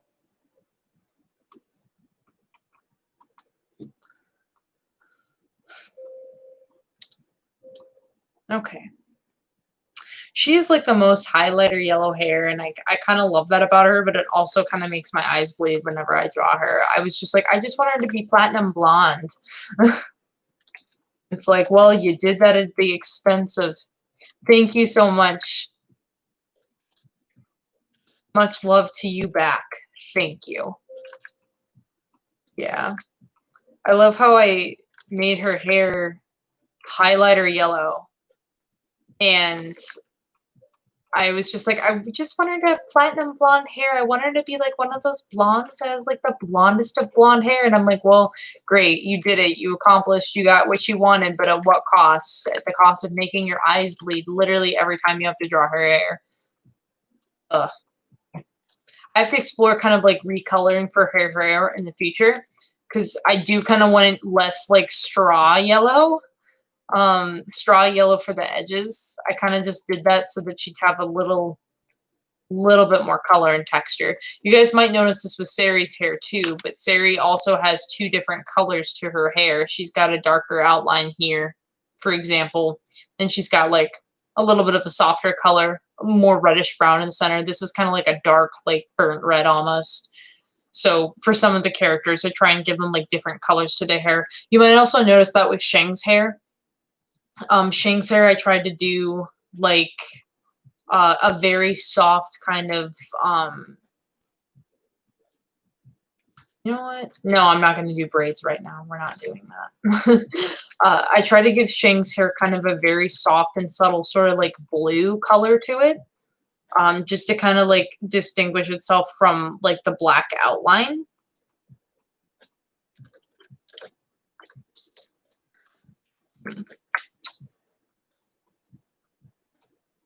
I don't know.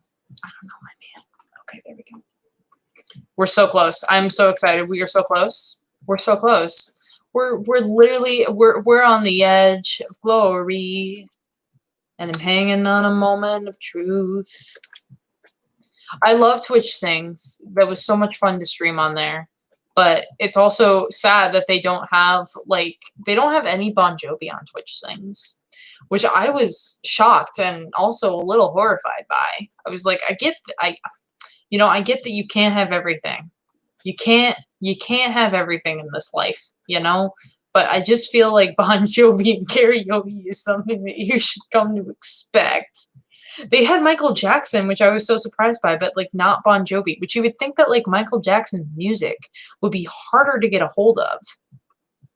But well, actually then again, they kind of market Michael Jackson's music wherever.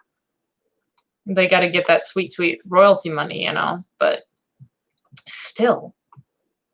It's funny because Bon Jovi, I think, was at one point the band that toured the most in the world. They've been touring, or they have been touring the most, or they have been touring the longest at one point in time. They just kept coming out with like hit after hit, but it was really funny. I was driving back to where I'm at now, and I was listening to their music, and I'm like, oh my God, like all the lyrics for all their songs are exactly the same. Like it's all about the poverty and the struggle of poverty. And I'm like, damn, Bon Jovi, like this is a little too real for me right now. And about how you just need to fight to like make it better. And I'm like, damn, Bon Jovi, like I can't deal with this right now, my man. Like this hits too hard. This hits too close to home. This is a little too hopeful for a song that's a little too hopeful of a tone for a song that's got some very depressing lyrics. Like Living on a Prayer is actually a really sad song. Most of and something that I also didn't know when I was younger, but like Bruce Springsteen's music is very sad, is very dark. Um like it's generally about people that have been left behind, and I feel like it's just so strange when like you can listen to Bruce Springsteen's music and it's just as relevant today as it was back then, and you're like, damn, Bruce, like I'm sorry, like you've lived like a very long time and dealt with some pretty bad stuff. um the song Born in the USA, I'm sure that a lot of people know this, and then I'm just going off on a random tangent, but the song Born in the USA isn't actually, it's not actually like a yay, hoorah, America song.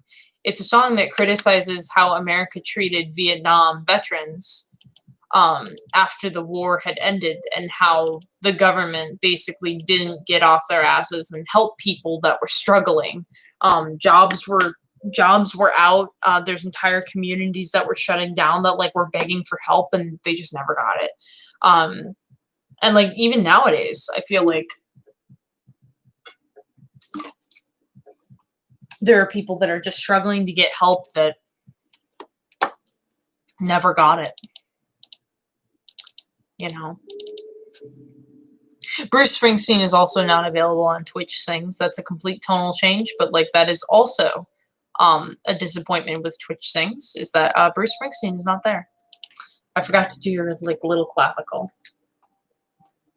There we go. Love how I put you in a crop top, but you're not actually wearing a crop top, my love. Love it. Okay, excellent. So it's almost 11 o'clock at night. All right.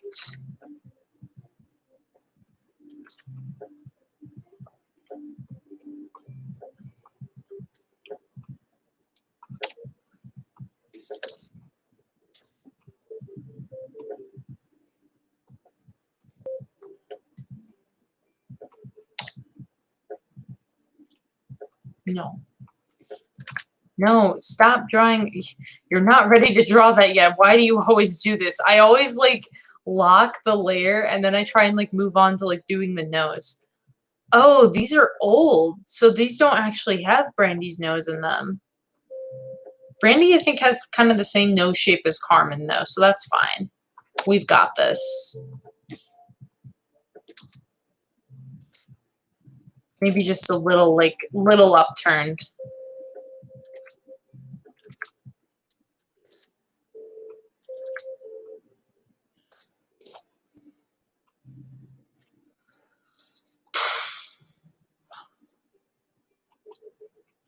Stop. Okay. Okay, so those her eyes open.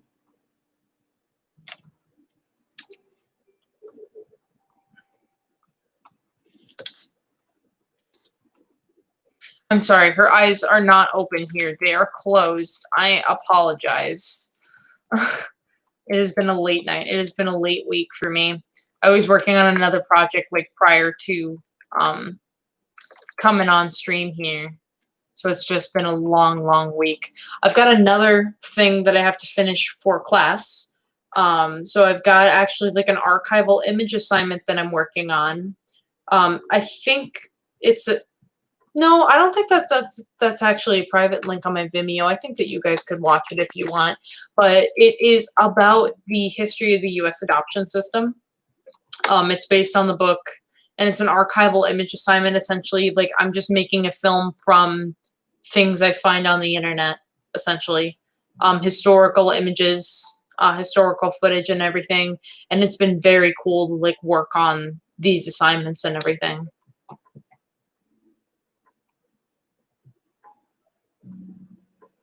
So I'm really excited to like finish up my One Piece.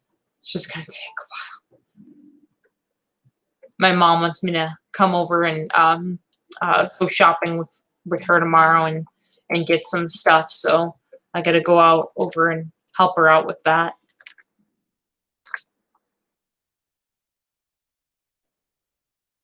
Thank you. I'm glad that like I'm making it look fast and effortless because I feel like I'm making it.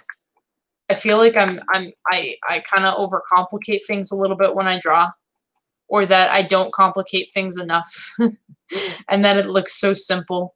But what I really like is just working with the pen tool here. It just makes things. Now, Brandy's eyes don't look as big as they normally do here, but I'm not gonna worry about that right now.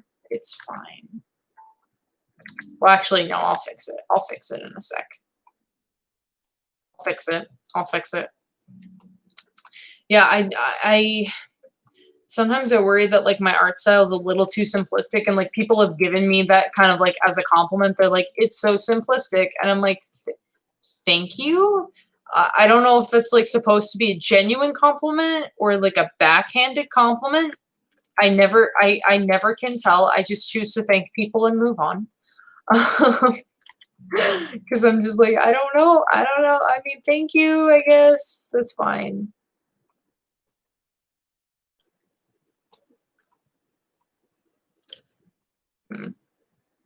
Brandy, yeah, I think I totally screwed up on her pupils here. It's a very pretty pupil, but let me see. I'm gonna try and fix it. It's because I made her eyelashes small.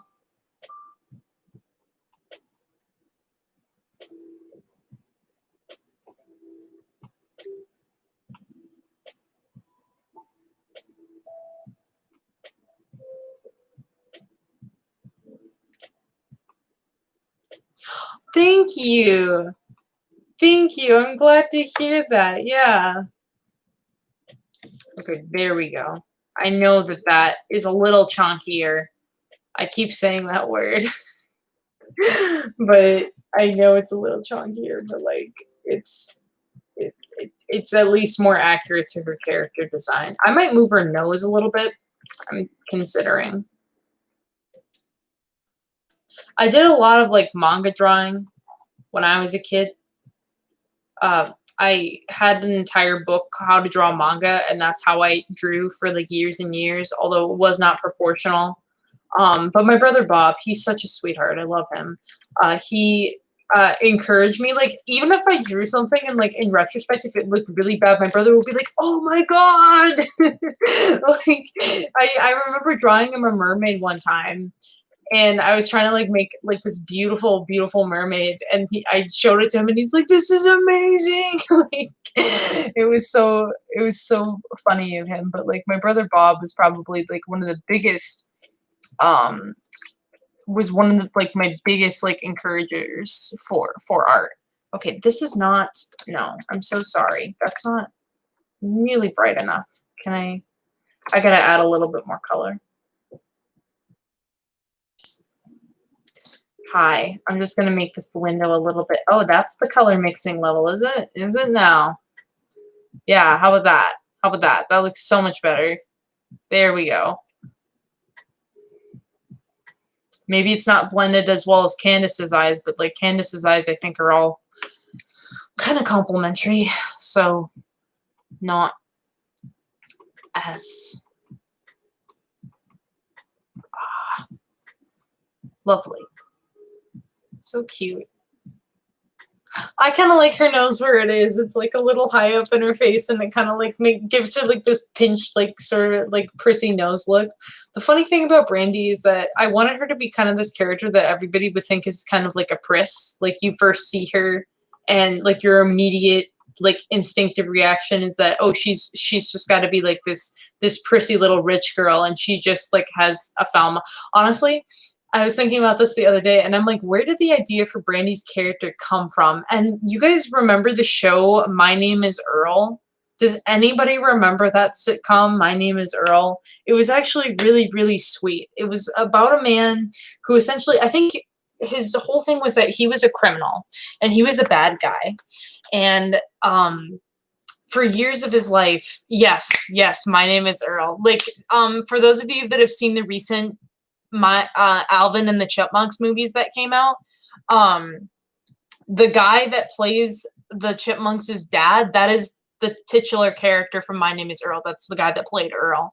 And My Name is Earl was such a good show, and it was about a criminal that he was a really bad guy. He did a lot of bad things. He hurt a lot of people, and I think what happened is that he died in some kind of freak accident, and he came back to life, and he became convinced that it was karma, and that he had to undo his karma so that he could be a better person and stay alive. I'm pretty sure it was.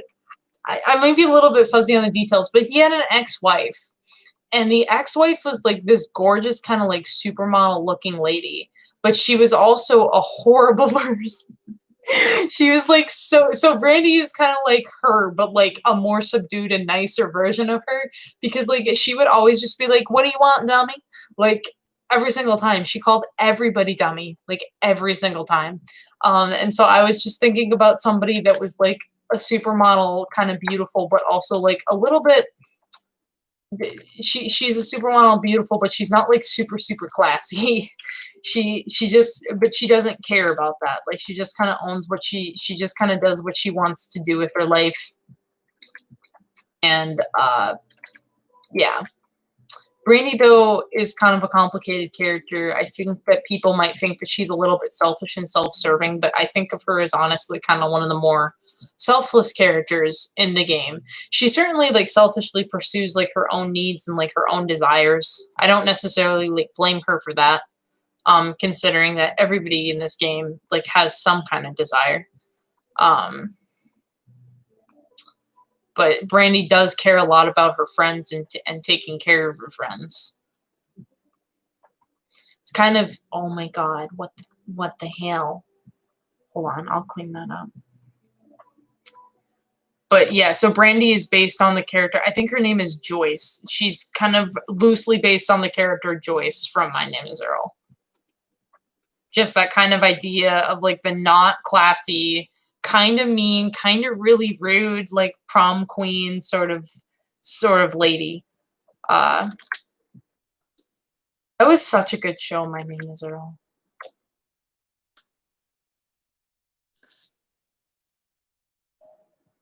I really need to like rewatch that show.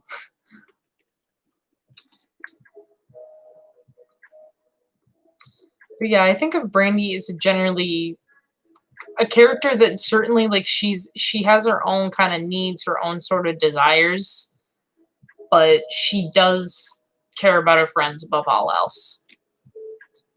Still holds up. Did you watch it, Brian? Did you watch it on Hulu?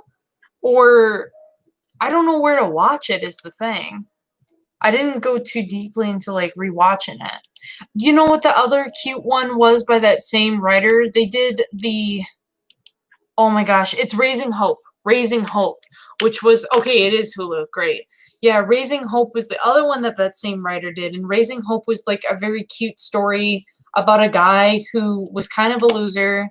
He had nothing going for him, and it's super dark beginning, so just stay with me here when I say that it's cute. But Raising Hope was a story about a guy who didn't have anything really going for him. And then one night this lady like gets into his car and like sleeps with him. And it ends up being that she's like a prisoner on the run. She's like a super dangerous like serial killer. And it ends up being that she only slept with him because she was trying to. Oh, I think I actually have to take everything out of the folders in order for it to export. So we're done with this scene, everybody. We did it. It's been nearly 2 hours, and I did this wide shot, and everybody should stand up and clap. Yeah. So anyways, so she is a criminal. She is on the run, and she got pregnant so that she could avoid essentially like getting put into the electric chair. So she is pregnant, and then after she gives birth to the baby, they still put her in the electric chair anyways. Super dark. Stay with me. So he ends up with this baby, and she is the cutest little baby, and he does love her, but he's just like, oh my god, like I don't know what to do. Like I feel so bad for my daughter because like she's gonna grow up without her mother, but her mother was a serial killer. So like, what do I do? Like, how do I talk to her about that? You know, he's just like, I don't know what to do. I don't know if I should ever tell her about her mother. Like, what if she worries that she's gonna grow up to be just like her mother? Like, and his parents help him raise the baby too, and they're just kind of, they're a pretty poor family, so they're kind of trying to just like make things work and raise this baby with literally like no money. I think that they eventually run into the parents of her mother at a certain point, and the mother's parents, I think, are rich, if I recall correctly. They're pretty well off, but they're not nice people. So they were considering like giving up the baby to the other grandparents, but I think that they decided against that because her parents were awful. But yeah, Raising Hope, My Name is Earl, really good shows. So I highly recommend them.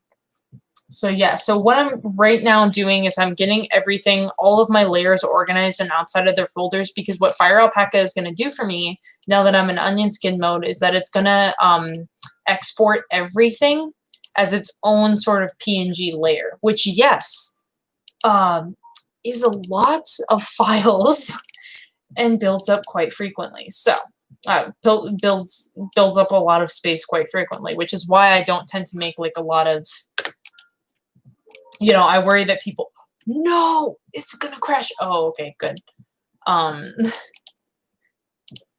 Which is why I think people, if you've ever seen like my animated explanation videos, that uses like a lot of recycled animation because I can't really like animate different things over and over and over again, because that's gonna take up way too much space. You know, it is about 11 o'clock at night, but I think I'm not going to finish it because it's late, but I think I am going to get started on another. Yes, I would like to save that. Failed to save. There's a possibility to save under a different name. Well, then save it under a different name, dummy. Okay. 14A. Final, I guess. Will you save it? Yes, you did it. Great. Congratulations.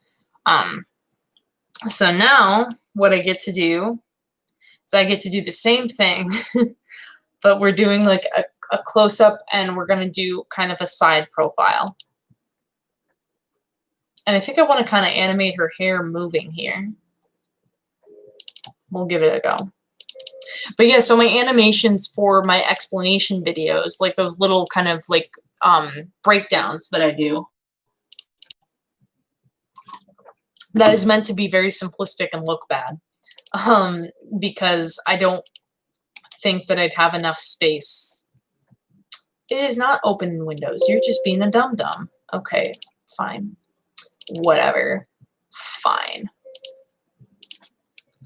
Okay. I'm gonna take this.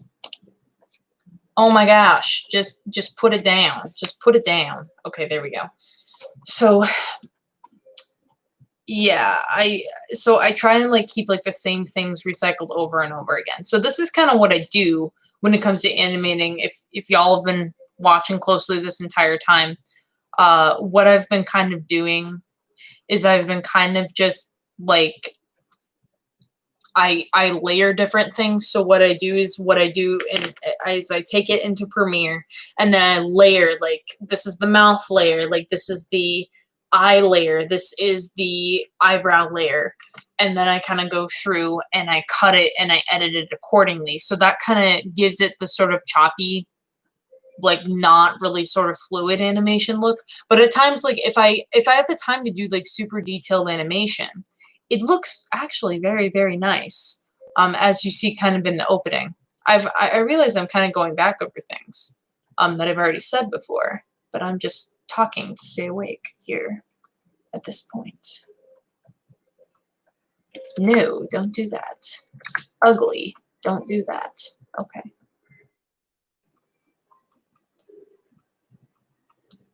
I'm considering for my thesis film, I wanted to make, what I wanted to do for my thesis film for grad school, I wanted to make an interactive film, like an interactive sort of choose your own adventure film. But because of like the virus, like I don't know how I can really execute. Like we have to keep our cast small now. So I've kind of had to rethink exactly what I want to do in terms of like a choose your own adventure film and that kind of thing. I mean, maybe this other film that I'm working on could be a choose your own adventure film. I don't know. My thesis film in all likelihood is going to end up being some weird like hybrid of live action and animated, and I'm going to be animating again. No, I'm going to look for a collaborator. I'm going to look for some poor MFA student that's like, I'm desperate. I'm just going to be like, you want to just animate this person over the top of the film? Here you go. Have at it.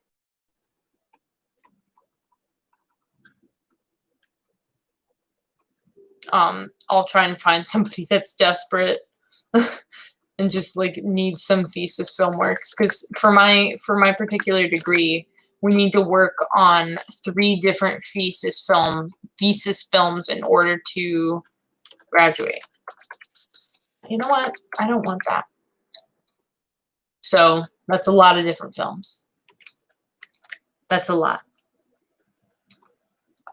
It doesn't have to be like in the major capacity, thankfully. So if somebody brought me on as their storyboard artist, I'm actually going to draw this with the smaller point here if I can pull it off. So if somebody brought me on as their storyboard artist, that counts as me working on a thesis film, as long as that person agrees to give me credit. So, which, like, I don't know why you would end up, like, working on a thesis film if you were not going to be giving credit or, like, some kind of, like, compensation or something. Like, no one is that excited for experience. Okay, lovely. Kind of turn her to the side here. Just turn her down a little bit. Make her look a little bit sadder. Adhere to the rule of thirds. This is really important, and this is kind of my pet peeve, but please adhere to the rule of thirds if you're making like any kind of film. I have met so many people in film school, and I don't want to be rude. I don't want to be mean, but I've met so many people in film school that will just film things on in the dead center for no reason whatsoever. Like the dead center, which, like, you know, you can do it when you're live streaming. Like, I think it's fine because nobody really cares about having a nice, I mean, to an extent, yeah, we care about you having a nice camera so that we can see your face. We don't necessarily care if you're adhering to the rule of thirds when you're streaming. But, like, I have seen so many people just film things in dead center, and I'm like, babe, why? Like, this is such a beautiful shot, and you're filming it down the dead center for no reason. Like, so for a lot of horror films, they film in the dead center to kind of create this sense of unease, because the symmetry can kind of make you uncomfortable. Now, there are other times when you can pull off, like, dead center in films. I want to say that, like, in a lot of superhero movies, they might put somebody in the dead center. Like, if somebody, like, comes back from the, like, if a hero comes back from the dead or rises up from the dead. But you really, just in general, you have to have a very specific reason to put somebody in the dead center. So I always kind of like cringe when I see people like filming and everything is like in the dead center. It's not adhering to the rule of thirds. I'm like, ew. I'm like, oh, no, no, thank you. It's just a pet peeve of mine. That is my PSA. Please do not put things in the dead center if you are making a film. Have a reason for it, please. And generally, like, your reason, if you have a reason for it, it's going to look obvious as to what your reason is. So, like, don't worry about that necessarily. Like, especially if you're making a horror film, that is the kind of framing that translates way better. But I've seen people just do it for, like, no random reason and it looks obvious and you're just like, please don't. Please don't. It's the easiest way to like check and see if something is made by a film student, honestly, is not does it have bad lighting, because like bad lighting can be found on anything, but is this following the rule of thirds? Is it not? Okay, well then you can tell that somebody made this that doesn't necessarily understand the tenets of filmmaking. That's not to say that I'm an amazing filmmaker. I'm making a film right now that looks like friggin' made in MS Paint. So, I'm just saying, like, if there's anybody out there that's watching the stream that's like, I want to make films, or I want to go to like film school, or I want to anything you want to learn more about film, that's the one thing that I can teach you, is just learn about the rule of thirds, which there's a very specific definition for the rule of thirds, a very specific one, which I'm just like, honestly, literally, I just tell people, it just never put anything in dead center unless you have a reason for it. Which I know is not the technical definition of rule of thirds, but it should be. It's the practical definition of rule of thirds. So we're almost finished with scene 14.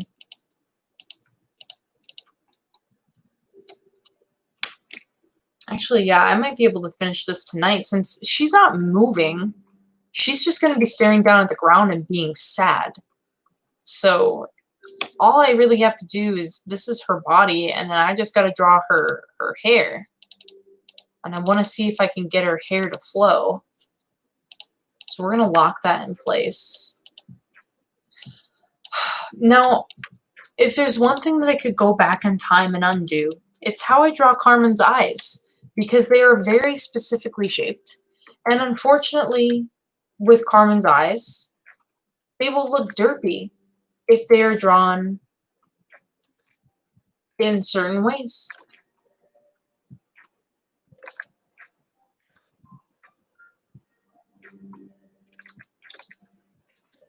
They will look derpy. They will look sad. They will look bad. You know? And I really wish that I just hadn't given her this eye shape, if I could go back in time and undo it. But I did it because I wanted her to have a very unique and distinctive kind of look. I wanted her to look different from the other girls, because honestly, she is the type of character that's like, I'm not like those other girls, and then she ends up hanging out with girls that are like those other girls. Carmen has like a lot of internalized misogyny, I'm not even gonna lie. Like, oh my god. Did you ever used to be one of those other, I'm not like those other girls in high school? I look back on myself now and I just like cringe. Oh my god, I cringe so hard. Now some of mine was justified. Like, for example, I will never, ever, ever, ever agree that Twilight was ever good at any time for any reason. Ever. I'm sorry. I will never do it. I just, the whole thing where he watches her sleep, I'm like, it's creepy. It's weird. I wish that didn't exist. Also the fact that like Jacob like had a crush on her daughter, or imprinted on her daughter or whatever. I was like, nope, that's weird. That's strange. We're gonna get rid of that. We're gonna block that from our memory. that's one of the things that like I wish that I never knew. That's one of the things that I don't regret dunking on as a teenager. I also don't regret dunking on Hunger Games. If you guys know, I don't mean to be a hipster, but I really don't like a lot of mainstream media, which I guess makes so much sense as to why I like indie games so much, is because indie games do things that are so different compared to what mainstream media is putting out. It doesn't mean that I entirely like hate it. Like I love Marvel movies. I freaking love like DC movies, even if they're bad. I love them. Aquaman was great. I don't know what was happening in Batman versus Superman, but you know, I'm sure it was great, and Justice League was a lot of fun for me to watch. You know, I don't know if I've ever seen Batman versus Superman, so I shouldn't talk, but like, you know, I loved it. I think that they're fun. I think superhero movies are fun. I liked the first two movies of like the latest Star Wars until I got to the end, and then I saw Kylo Ren kissing Rey, and I threw up in my mouth a little bit at the theater. Sorry. I'm sorry. I was just like, no, I'm sorry, no. No, thank you. I was like, no, thank you. This is something that I don't think that this franchise needed. I would have rather very much, this is one of those franchises where it's like, I wish everybody did not have a sexuality and like everybody just walked off into the sunset as friends. No kissing, no hand holding, nothing. Like it was just, oh my god, it was so bad. Oh, I still can't get over how bad like that movie was. It was so bad. It was so bad. But yeah, I like Star Wars fine. I like the first three. I in retrospect, I don't like the second three. I don't know how to refer to them. You know, the Anakin, the prequel series, what have you, whatnot, and what have you. I don't like that one in retrospect, just because of the whole sand line. I don't like sand. Like, of course you don't like sand, Anakin. Like, dumb. Anyways.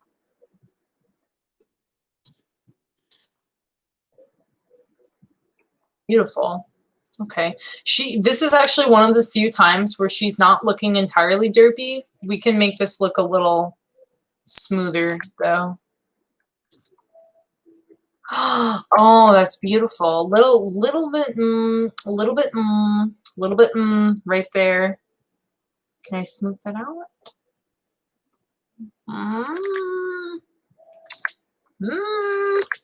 don't know. I don't know if I can smooth it out. See, it's way more pronounced on your guys' end from what I'm seeing. On my end, I really cannot see it too well. See, that makes it a little... Maybe if I just...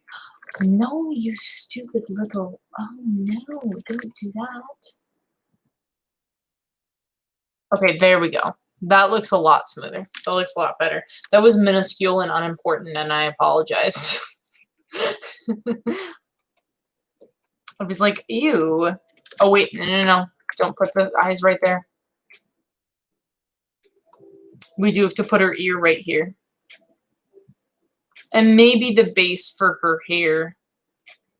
What I want to do is I want to show the hair kind of on the other side of her face, sort of curling around and like moving in the wind.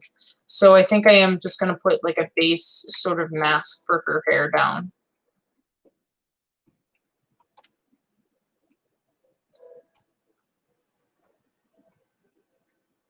There we go. I'll add a little bit more detail to her ear since we're closer up, which I think is a little weird looking, but it's fine. It's fine. No one cares. It's cool.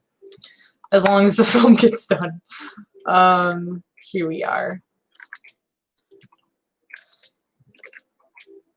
The Melbourne Queer Games Festival is happening again. And for those of you who do not recall, as I've probably said it incessant times on this channel, grunge won the silver award medal at the the Melbourne Queer Games Festival last year.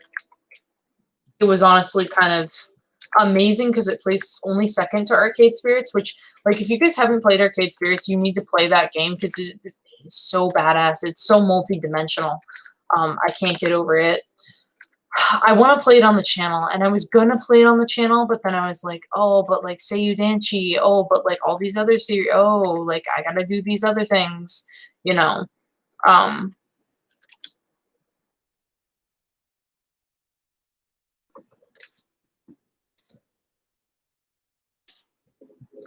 But Arcade Spirits won second.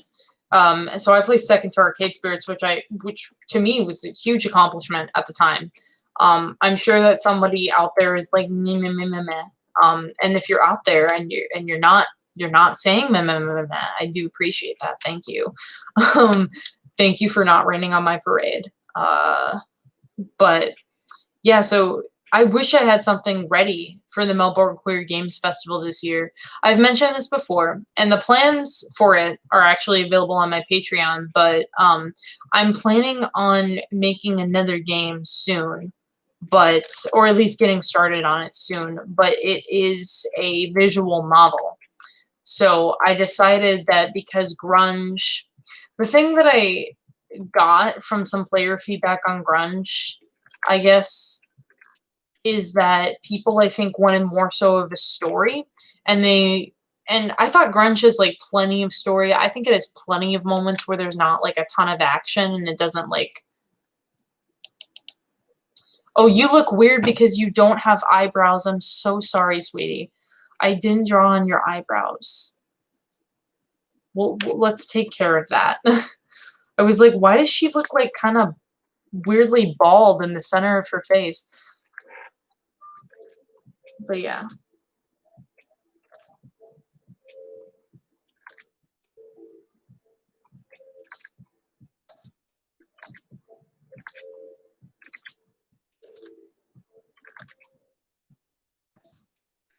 You know, one of these days I should go through. I had my rank my personal. I can't help but think about like the what was it that I did? The anime, like rank my childhood animes video. I remember that video, and now I'm like thinking, oh, maybe I should rank like all my favorite books or like my favorite manga. I have so many books downstairs. I've reduced my manga collection by quite a bit.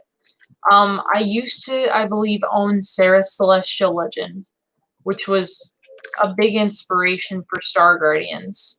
I think people think that because of the magical school, Star Guardians was like super inspired by Harry Potter. I was not actually thinking of Harry Potter at all when I was writing Star Guardians. No, just no. But Sarah Celestial Legend was like a big influence. But the thing with Sarah Celestial Legend that I didn't realize is that it really is kind of a terrible, it kind of has terrible morals if you like look at it. Oh no, sweetie, what is wrong? Let's fix that. I'm sorry, babe. Let me fix that. I'll fix it. But like, so I don't, if anybody knows what Sarah Celestial Legend is, like if you're familiar with it, it's pretty, how does that look? Does that look better? I think that looks way better. Yeah. The thing with Sarah Celestial Legend is that, like, it's supposed to be about, like, these super-powered women that were known as, like, the Tenyo, I believe is how you say it. And they are basically kind of like Maidens of the Moon. I think that their whole story is supposed to be a play on, like, the Little Mermaid or the concept of a mermaid. I could be wrong. It could also be based around, like, the tale of Princess Kaguya, almost. Let me actually look that up.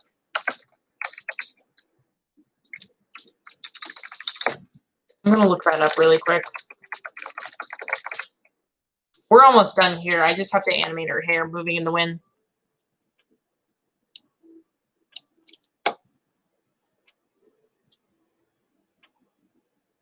Yeah, it's an angel. So it's the idea of the angel or the Tenyo. And so they're essentially like fairies. There's like a bunch of different kind of legends about them, and there's kind of different takes on them. And they're super powered women, but it really is kind of about like how people use women and exploit women. And I don't, and a lot of the women that like, you would think, oh, this series is so empowering, it's so good. A lot of the women in that series end up dying like horrible, horrible deaths, or like they're presented as irredeemable characters. And then like there's the whole trope where like it's the high school student who falls in love with like this old ass dude. He's literally like in his mid-20s, and it's just the manga trope. It's just, yeah, that doesn't bother me as much in retrospect. It's kind of like it's such a cliche, but it doesn't, it's such a cliche to the extent that it doesn't bother me. It just kind of like makes me think of like lazy writing. um it just makes me think, oh well, that writing is lazy. But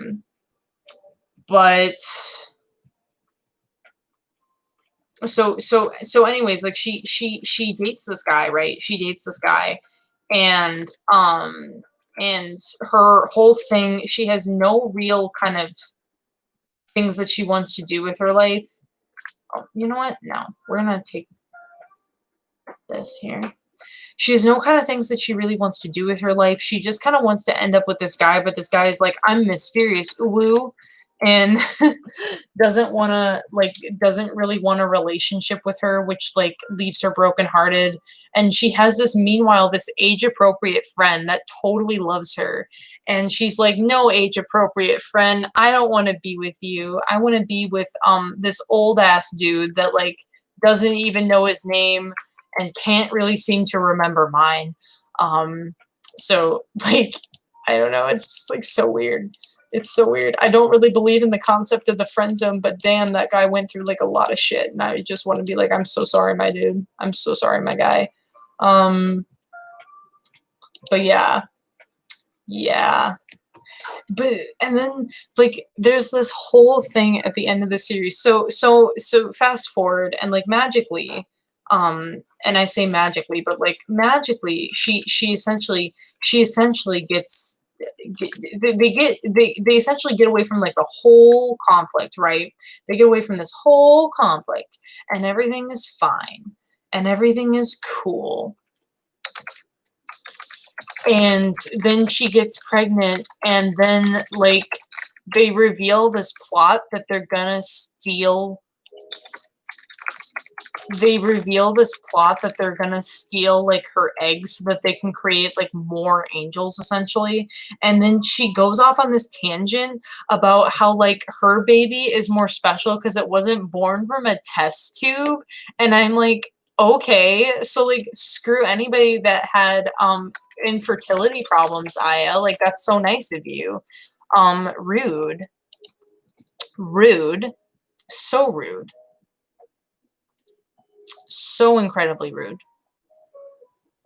I was just, it's just like one of those shows that it's just like, now I can't really like deal with it. Now I can't really like put up with it in retrospect. I'm like, it's just got so many like toxic like ideas about.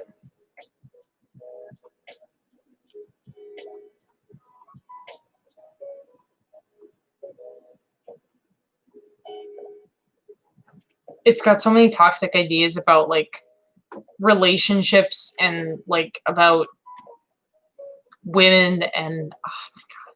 And maybe that's the point, but I was just like, this is so 90s. This is so painfully 90s now, and I don't want to return to it. That's why I don't quite understand all these obsessions with like reboots and things. Because I'm just like, some of this is just so very much its time period that I don't know how you can recreate it, because it's based around things that are so much like, for example, if somebody wanted to like reboot Tom and Jerry, and they wanted to keep it kind of like concept-wise very much the same. Like, they wanted it to just be about slapstick comedy. Slapstick comedy doesn't land with people anymore. Like, it doesn't work. You know, so I'd be really questioning somebody who is like, well, I just want to make a slapstick comedy. Oh, someone's here. Someone special is here. And she's just, she doesn't want to be on the stream right now. She says no. It's the kind of things that I'm just like, there's certain things that I'm just like, humor-wise, they don't translate. Like, that's kind of why I'm nervous about Clone High coming back. Because I'm just like, well, I get that Clone High kind of plays on tropes and everything, and that's fine, but I feel like people don't even want to, like, listen to the trope anymore.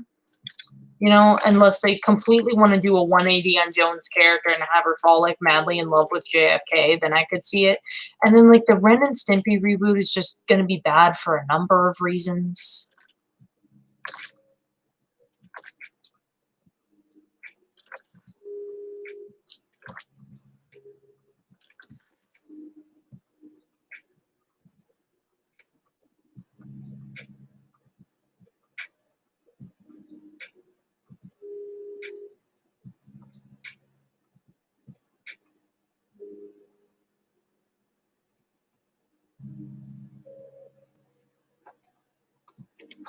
I'm going to try and... how does that look?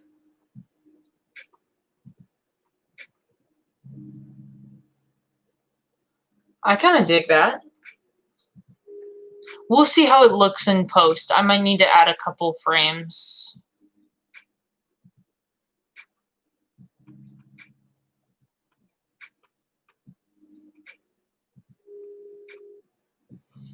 Do I want some of her hair draped over her other shoulder since it was like that in the here? I mean, I could do it like that and just have some hair hanging down. Let me test that and see what I think about it. Where's my cat? She came in here and now she's gone. Now she doesn't care anymore.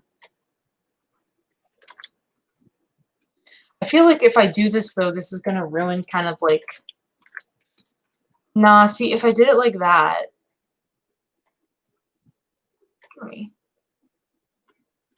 Oh my gosh. Okay, fine.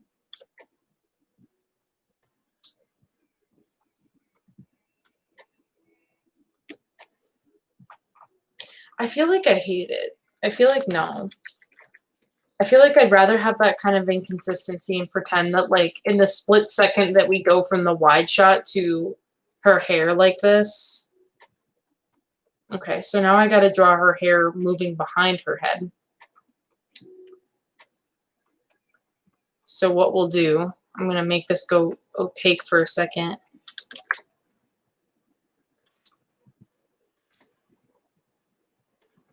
We'll do that. Dang it, Carmen. Okay, there we go. Dang it, Carmen. Okay, there we are. Perfect. Okay, excellent. So if we start off, we've got her hair like this. And then it moves. So we've got her hair like this. There, there, there, there, there.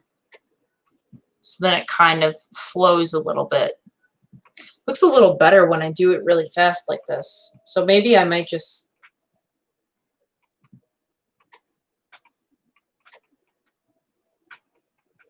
Yeah, it looks better if I do it really, really fast.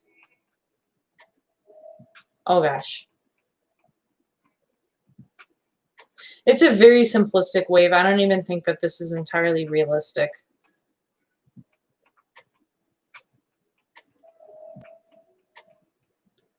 You know what I really love? Like, for as problematic as it is, I loved how they animated Pocahontas' hair in the original Disney film. But also, if you guys have seen...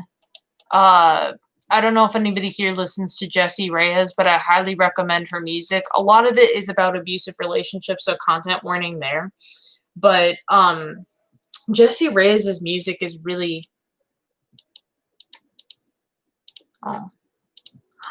Aw, that looks cute. I like that. Jessie Reyes' music is really raw and rough and real, and I really love her, kind of the things that she, okay, so let me make a slight edit to this layer, because it looks like her hair is almost shaved off the side of her face, so we're gonna fix that. But Jessie Reyes' music is really good, and if you really want to see like an excellent animated music video, like go check out Intruders, because Intruders is just so beautiful. Like they basically, there's like a little animated version of Jessie wandering around, and her hair is just gorgeously animated, and it's a, so they take this song, and Intruders is really like about a song about like, I'm gonna be hostile to any woman who tries to take my man, but it turns into this kind of like twist on Pocahontas and and stories about colonization, and it's so brilliantly done. There's just so many beautiful visuals in that. I wonder if I'm not totally sold on this. Ah, that's why. Okay, yeah. Because it really should just be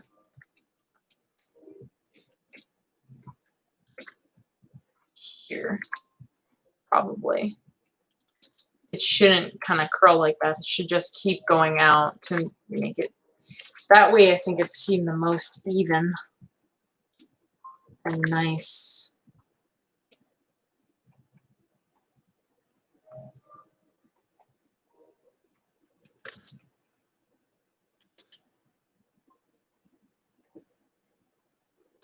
Beautiful.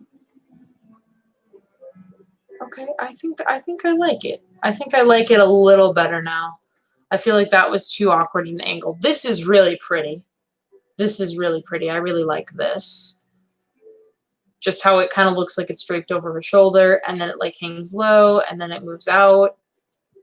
We'll fix this just a little bit, just slightly, just slightly, just slightly. Here. Looks a little bit too much like a straight angle, but I'd rather have it look like a straight angle than... Yeah.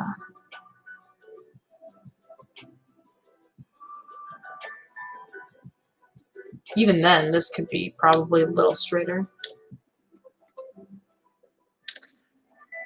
It's so hard. I used to have long hair. I used to know these things. I used to know about how your hair flowed. I'm growing it out kind of again, but I really like desperately want to get it cut. It is not. Okay, excellent. So I think I'm good with this for now. So I think we're honestly 2.5 hours. Oh my God, I'm so sorry. You've been watching me animate and talk about My Name is Earl for 2.5 hours. I'm so sorry. Thank you so much for staying on the stream. I really appreciate it. Save it as, yeah, replace it, please. Well, you know what? Maybe you should actually learn how to save things. How about that, Fire Alpaca?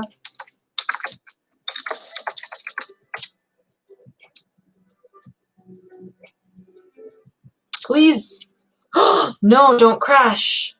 Oh, I think it, oh, thank God it saved. I was going to be like, I knew that this didn't take long. So great. Yay. I finished one scene tonight. I finished one scene. Excellent. I have less than 10 left to do. So that is fine. That is wonderful. That's great. That's excellent. Once I get past like these scenes, I kind of go back into some of the talking scenes. And then it's the ending that's really complicated because it's when they essentially do their reunion. Okay, so let me go ahead and export this. So again, the onion skin mode. I love how much of a mess this is. But that's very pretty. You can kind of look at it by itself. See the flow. Okay, so now I'm seeing the flow a little bit better. So I think that that works. It's still going to look jittery. We will go ahead and make a new folder. All right. Yes. Transparent that background. No. Okay. Alrighty, everybody. So that concludes our stream for the night. I'm so sorry. Thank you so much for staying up late with me and for motivating me to get this project done because I need to get it done. I'm going to make my thing a little bit bigger here just while I close out. So thank you again. Yes, thank you so much for coming, Brian. I'll be sure to see you guys like metaphorically out the door. So I'll just hang out and say bye to everybody. I feel bad if somebody says bye to me and then like I close everything and then I don't. Yeah, it makes me feel bad. So thank you all for coming. Thank you, Ace Wolf, for coming to the stream. Happy to have you. It was fun. I got work done tonight and I felt so tired while doing it, but I feel so productive. Thank you, Lonely, for coming. Thank you. I'm excited to play more Monster Sweethearts next week. We've got I think I've got an episode of Monster Sweethearts scheduled for every week until the second week of September. I think there's like 5 or 6 episodes of Monster Sweethearts.